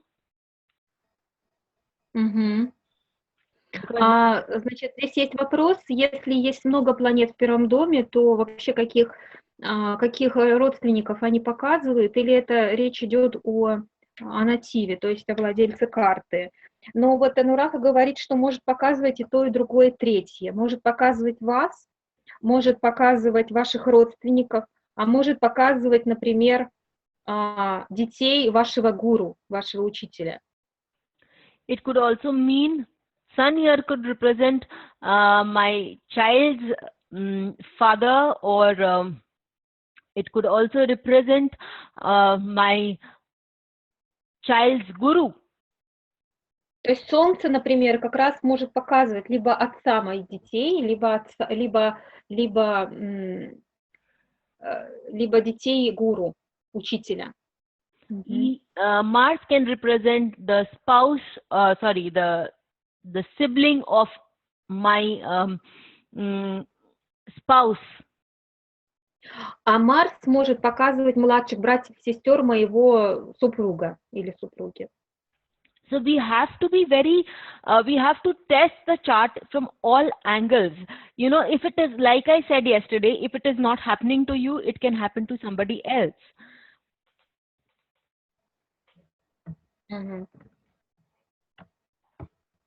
I have a pulsed sound, Anuradha. So, I have pulsed sound, I mean, with some breaks. So, as we said yesterday, and after, what did you say? I said, as we said yesterday, we have to see the chart from all the angles. It can, Yes. If it is not happening to you, it will, the ripple will move on to the next level. И как уже вчера говорили, карту нужно смотреть в совокупности с разных углов. И если какая-то каракатва не обязательно проявляется у вас в вашей жизни, это значит, нужно смотреть следующий уровень и людей, которых может сигнифицировать это, и это обязательно будет проявлено. То есть это совокупность разных факторов. Jupiter Vakra in 12th house as a karaka of children. Can we say that the child will be like sickly, not healthy, or the child just go to live abroad? We could say a lot of things depending on what is the house, you know, of Jupiter also. Yeah. То есть вопрос такой: Юпитер, Вакра, Граха в 12-м доме, как карака детей. Можно ли сказать, что ребенок будет болезненный, или он может уехать за границу, жить за границу? But definitely we can say мы можем много чего сказать, но нужно также понимать, какими домами управляет Юпитер, и как бы смотреть вот целую картину. Yes? We can definitely say these two questions. We can definitely say these two, and we can also say that the child will undergo a transformation, a change, a total change in character, in lifestyle, because of either being hospitalized or going abroad. And can it be also like not ordinary child? There also wasn't question. A child who will have an out-of-box thinking. Yes. И здесь действительно может быть проявлено и то, и другое. И также был вопрос, может ли он быть необычным. И это может быть также 12 дом может показать, что ребенок пройдет через определенные трансформации. То есть у него в жизни произойдут изменения, который трансформирует его жизнь. И также это может указывать на такую необычность ребенка в плане того, что он будет мыслить за рамками принятого. Угу. Так, Кира спрашивает, правильно ли понимать, что сегодня конец вебинара и завтра нет продолжения? Да, Кира, это всего 2 сессии, сегодня последняя. There was a question just about this today's final session, and tomorrow will be not. Yeah. А дальше, как можно еще успокаивать Марс, кроме работы с Землей для девушки? For female, how can we reduce Mars, strong Mars, except this working with Earth? Some other methods or I don't know. I don't know. What I know, I have told. How can you reduce Mars? By having a control over your speech. How your fast or slow speech. Working slowly. Okay.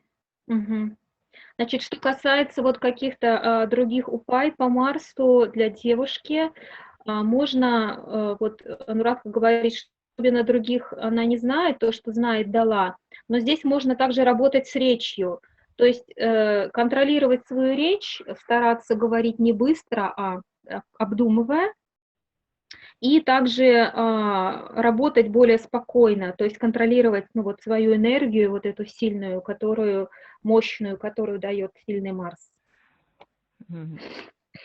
Так, people are asking about your coming in April to Russia, Anuragha. What can you say? Ludmila can answer best. No, we're planning. We will let you know. We will let you know. По поводу здесь вопрос, что Анурадха упомянула приезд в Россию, она говорит, что потом даст информацию. Moon in Lagna. Can it cause that in mornings for native it's difficult to get up, to wake up, and what is like remedy for this can be? Moon in Lagna, would mean the native is not, it's not about mornings, the native is more of a night person. I prefer a Jupiter in the Lagna for a morning person. Но вопрос такой, Луна в Лагне может ли давать то, что человеку тяжело просыпаться, вставать по утрам, и какая есть упая?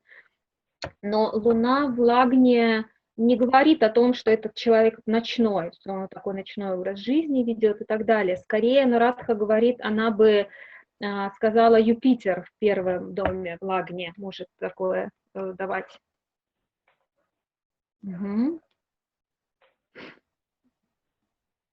But what can be the remedy, upaya for this native?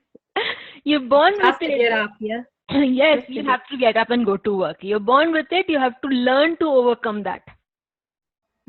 То есть, по поводу упаи для этого человека, нужно просто заставлять себя вставать и идти, идти работать с собой.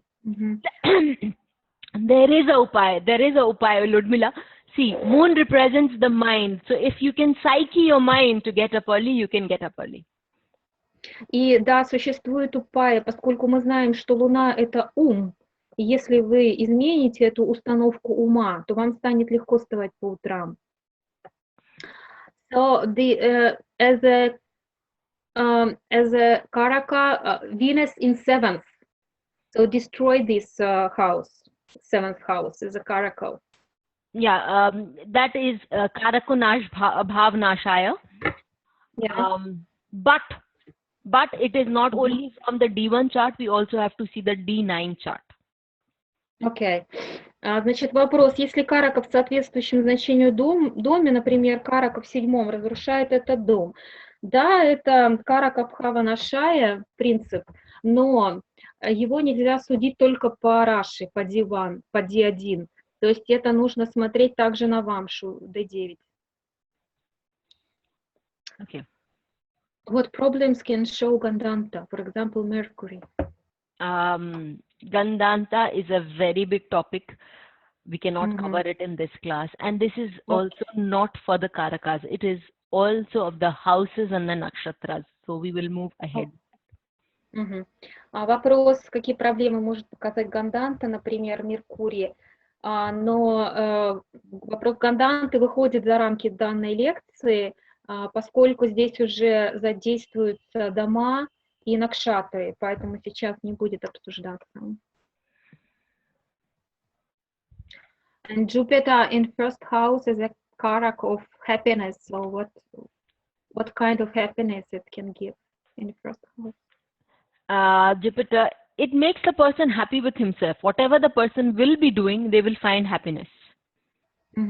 И такой вопрос, что даст Юпитер в первом доме, как карака счастья, то есть от чего будет этот счастье человек получать. И Анурадха отвечает, что он может получать от всего, чем он занимается, как бы от самого себя. То есть все, что он делает, ему будет приносить радость.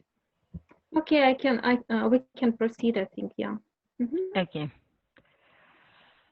So, now we move on to planets and ages. Okay, this is just one set of age that we are doing. There are many set of ages planets have. We are just doing one set of age. А сейчас мы переходим к планету и возрасту, когда она созревает. И здесь в этой колонке представлена только одна градация возраста. В принципе, есть продолжение и дальше, то есть много возрастов. Но мы сейчас пройдем только одну вот такую градацию. Sun at 22 years. So wherever sun is sitting in your chart at 22 years, it should give its result. А Солнце у нас созревает в 22 года, и там, где находится в вашей карте, обязательно вы получите результаты, когда вам исполнится 22 года по Солнцу. If sun is sitting in your 8th house, then at 22 years of age, you have to get married. You will probably get married and also have entered into a physical relationship with your spouse. In 7th house, yeah? No, 8th house. 8th house. 8th house is the house of physical relationship. Если у вас Солнце в 8-м доме находится, то когда вам исполнится в 22 года, вы можете вступить в связь со своим партнером. Это может быть и брак, то есть вы можете жениться или замуж выйти, или это может также просто означать физическую связь с вашим партнером. Okay. If moon is in your which moon represents 24th year of age, Mars 28th year of age. Луна у нас показывает созревание 24 года, а Марс 28 лет. If Mars is in your give me a house. I have used all the house so many times. Give me a house. Okay.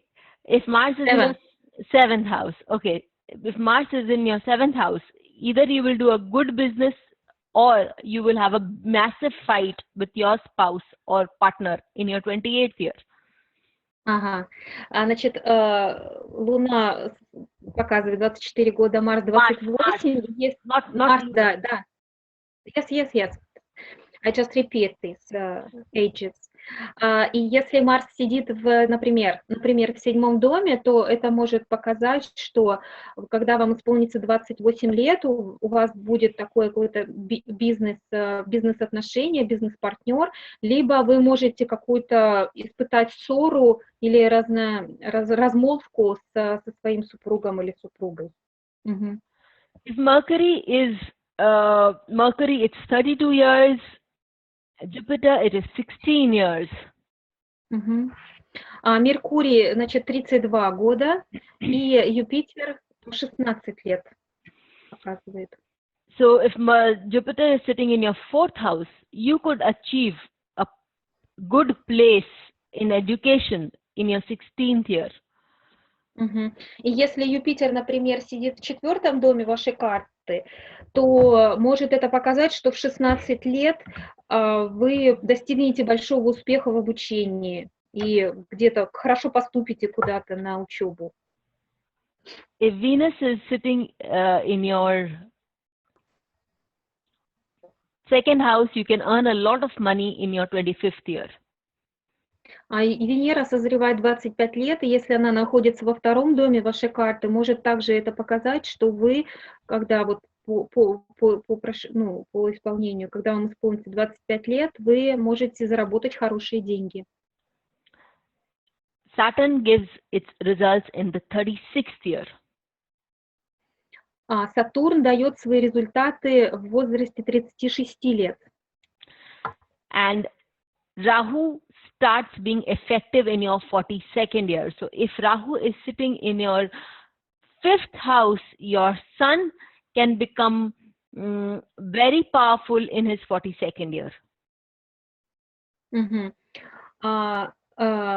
Значит, Сатурн в 36 лет, да, и Раху начинает показывать результаты на 42-м году жизни, и это может, если Раху находится в 5-м доме вашей карты, это может означать, что ваш ребенок, вот когда вам исполнится 42 года, станет очень таким сильным, могущественным. Or in the 42nd year, you can have a lot of intelligence, name and fame. Intelligence and name and fame. Или это может показать, что когда вам исполнится 42 года, вы станете очень, будете очень цениться, доброе имя, слава получите и будете очень умным таким. Ketu activates in the 48th year. Wherever Ketu sits in the 48th year, you can see an element of spirituality for that person. И Кету у нас созревает в 48 лет, и там, где сидит Кету, будет проявлена обязательно духовность, то есть тот человек, который показан домом этой карты, он проявит свои духовные наклонности, духовные качества. Okay. So moving ahead, coming to the last slide of this series, it's Sam, Dam, Dand, Bhed.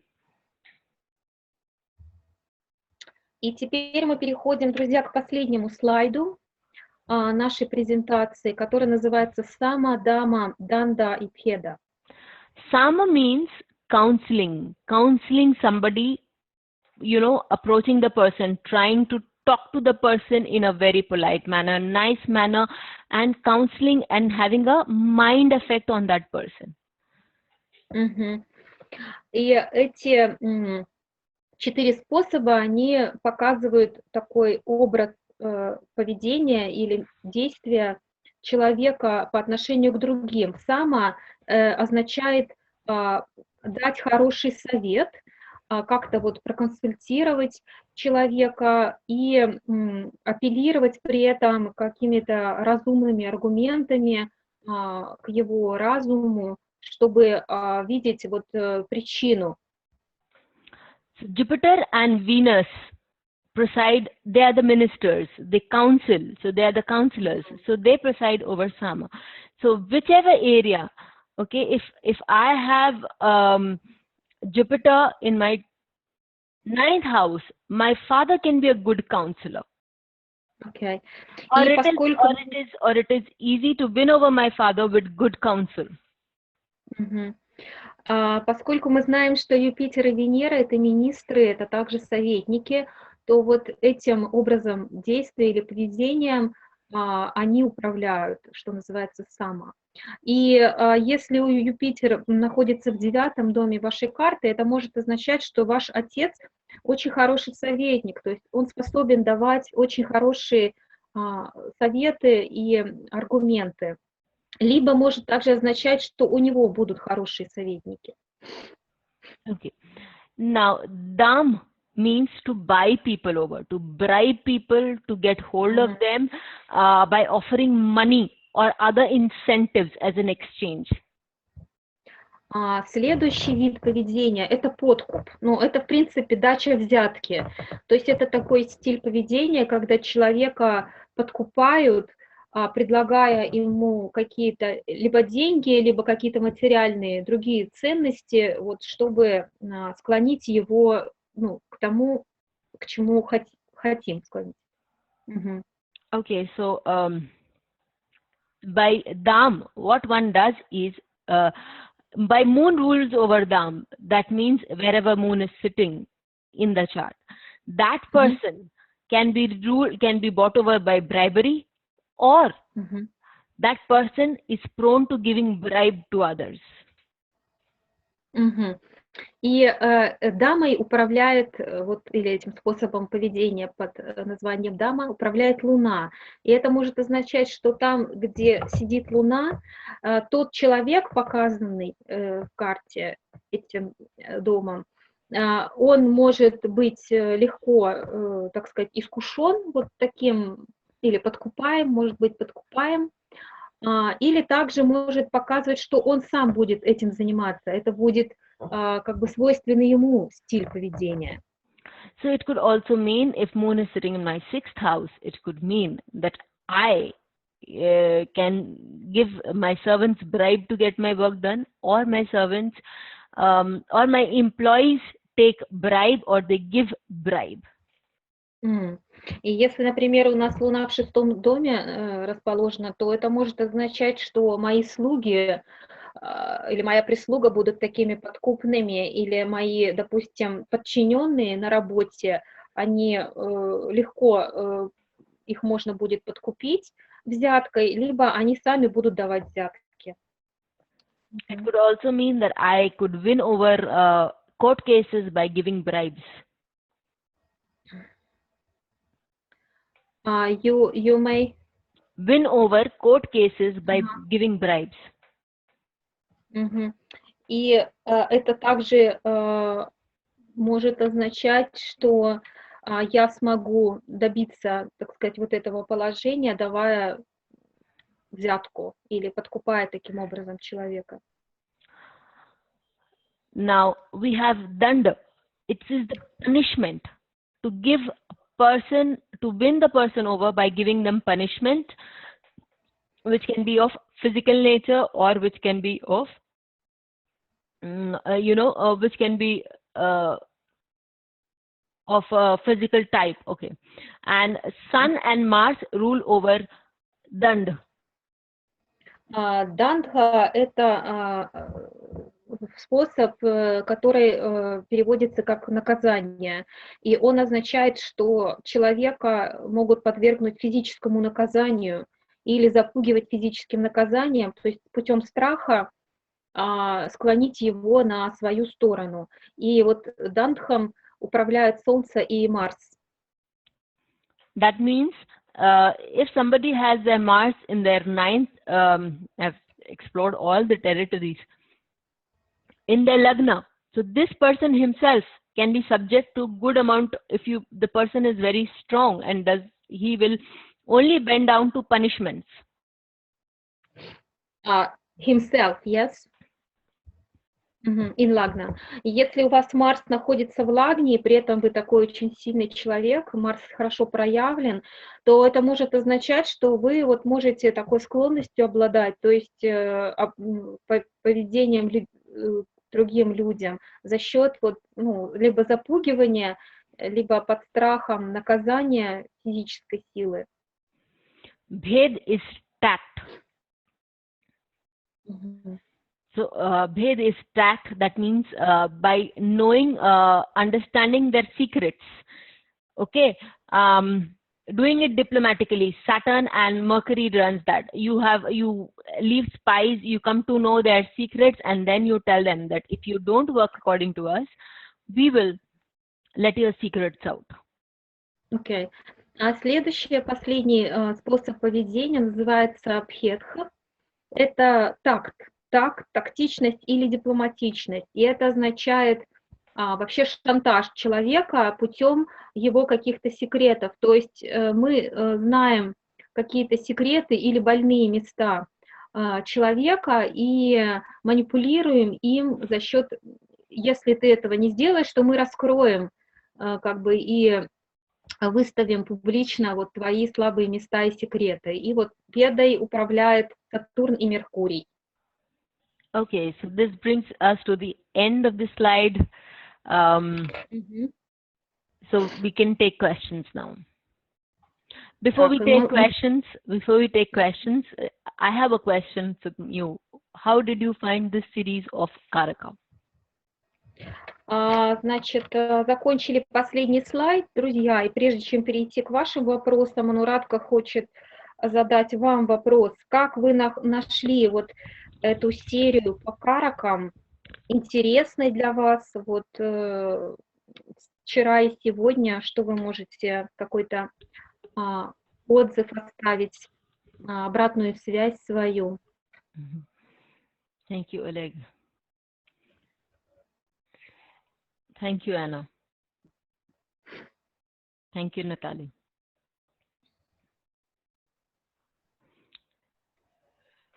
Vida Placebo. Lots of new things and very interesting. Thank you. Thank you. Thank you so much.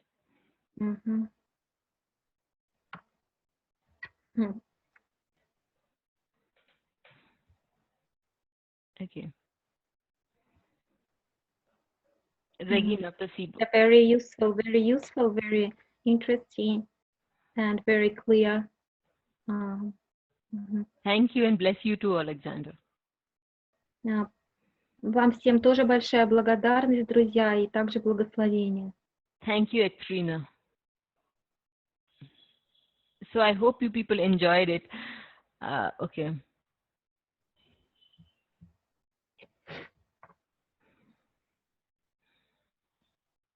Thank you, all of you. Yes.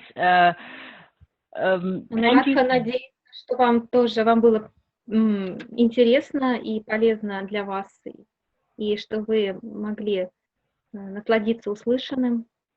The recordings will be made available to all of you on your Russian channel, Saptarishis Russian channel, and it will be uploaded in a day or two. You mean the weekend. You mean which channel? You mean YouTube or which channel? YouTube. Окей. И, дорогие друзья, по поводу записи, Анурадха говорит, что вот подготовит запись и выложит на YouTube-канале, русскоязычный канал Саптариши. И там это будет запись находиться в открытом доступе, вы там сможете всегда посмотреть. I know I had a request of somebody asking me to show it on a chart. But we are really running out of time, and we still have a lot of questions to answer. Apply it on your charts, see how it works. Apply it on your charts and see how. И что касается тут просьб, от некоторых поступали просьбы посмотреть конкретно на примерах их карт. Но Радха говорит, что мы не можем рассматривать частные карты сейчас, потому что у нас, вот мы так вышли, в принципе, за рамки уже времени, объявленного для вебинара. И вы лучше сами посмотрите вот эти принципы, примерьте на свои карты и посмотрите, как это на них работает. Okay. There is a question about can recording be emailed to people? I'll see. I have to check it out because because of the data. Otherwise, I'll try to send it across. But you can always check it on the. We will also put it on the Facebook Russian Research Facebook group. По поводу, вот тут была запись, просьба скинуть запись на почту. Анурадха проверит такую возможность, но в любом случае вы сможете, если даже не получится через email его послать, вы можете ее сами открыть на YouTube, и там вы ее увидите. Так.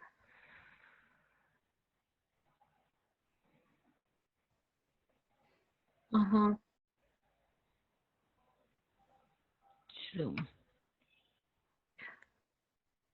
There is a question from Irina, how to calculate the age.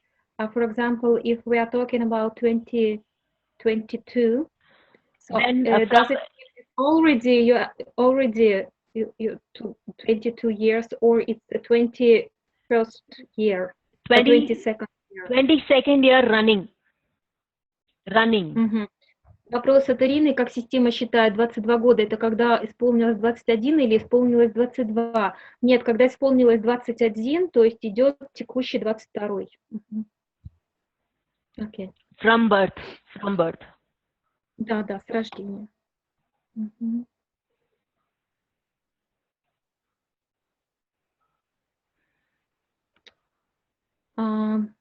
There is a question, why Satan is a karak for learning foreign languages and not to Rahu or Ketu? Because we know that Rahu means Saturn is also see, I this is from the classics, so I cannot give a justification, but Saturn is also, and it represents learning also, because Saturn teaches. Saturn is the best teacher. Okay. It's time. Okay. Yes. Здесь такой вопрос есть, почему Сатурн, написано было в материалах, является каракой изучения иностранных языков, а не Раху или Кету, которые мы знаем, сигнифицируют что-то заграничное. И Наваграха говорит, что это вообще взято из классики, эти караки. И, в принципе, по логике, Сатурн, он является самым лучшим учителем. Он тоже учитель по своей натуре, но он учитель, который требует времени. И изучение иностранных языков — это тоже вещь, которая требует времени. Поэтому вот такой ответ. Так, сейчас я еще посмотрю, какие есть вопросы.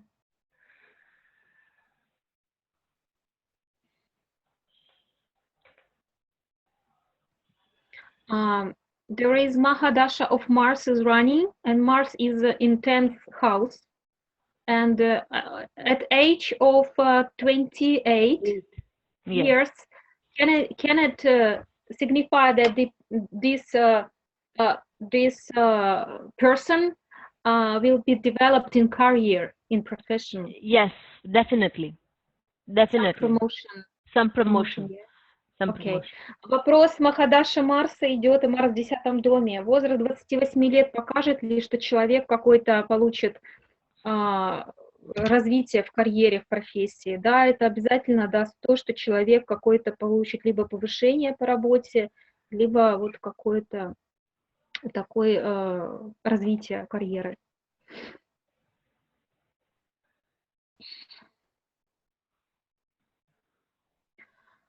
How can we use these Samadana, Pheda, and Danha?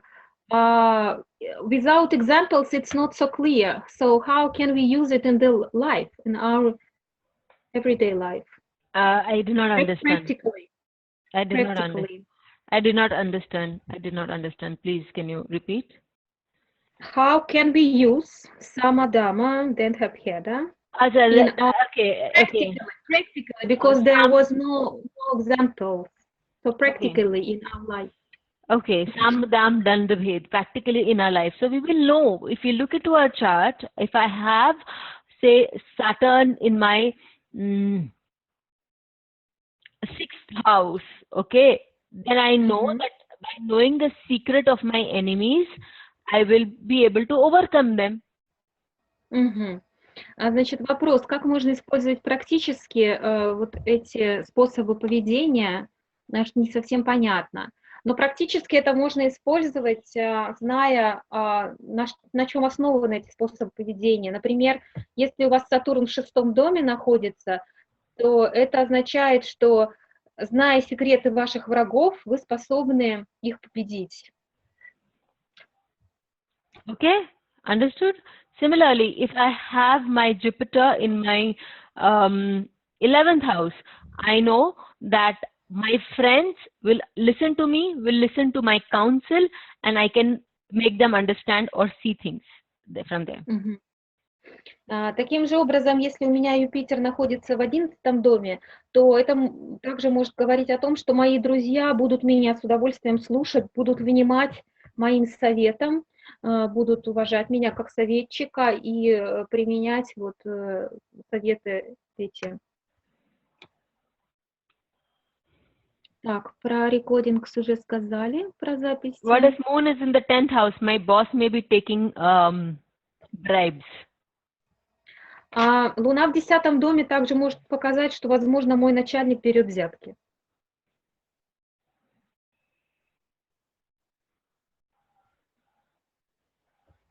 Так, ну больше я сейчас смотрю вопрос.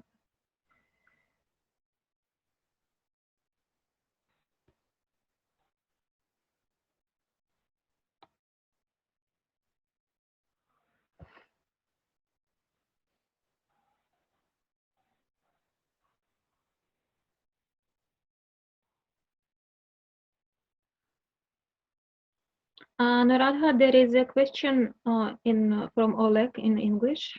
Yeah. About I wanted to check up all the. Are there any specific karakas for Yes, suicide? Ketu represents suicides. It's a headless being. Вопрос от Олега по поводу, есть ли карака, которая вот именно покажет суициды и такие наклонности к самоубийству. Это кету. Кету показывает суицид.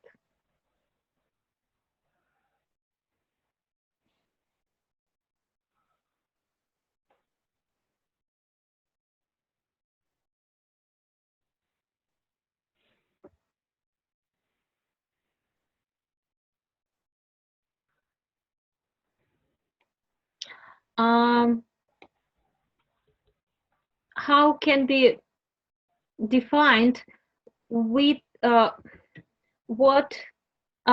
which karakas can be seen in the running dasha or mahadasha or antardasha? For example, Jupiter is a karak for children, but also karak of guru, wisdom, and knowledge. So how can we determine that which one karakas? That even I will have to check. That is that they can be simultaneous also. They can show, it can show all its sides or some one side, and it will also depend upon the divisional charts. Wherever it is most active, that side it will show most. So it is a very very complex question that way. Здесь есть такой вопрос, как можно определить, какая именно карака проявится в текущем периоде, махадаша, антардаша и так далее, если их обычно несколько. Например, Юпитер является каракой детей, но также это карака гуру, учителей, мудрости, знаний и так далее. И вот Анурадха отвечает, что это такой очень совокупный вопрос. Здесь нужно смотреть также варги, дробные карты, и так сходу на него не ответить, даже ей.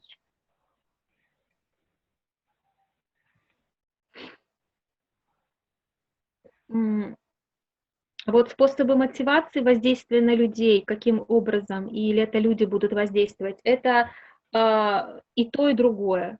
То есть это будет показан и наш способ поведения по отношению к людям, и так же, как эти люди могут вести себя по отношению к нам.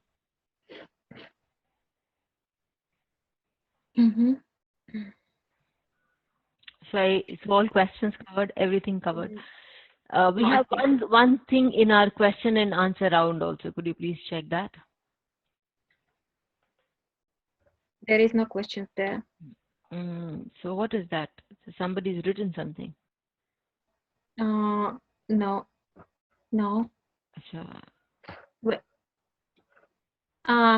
In the chat or in question and answer?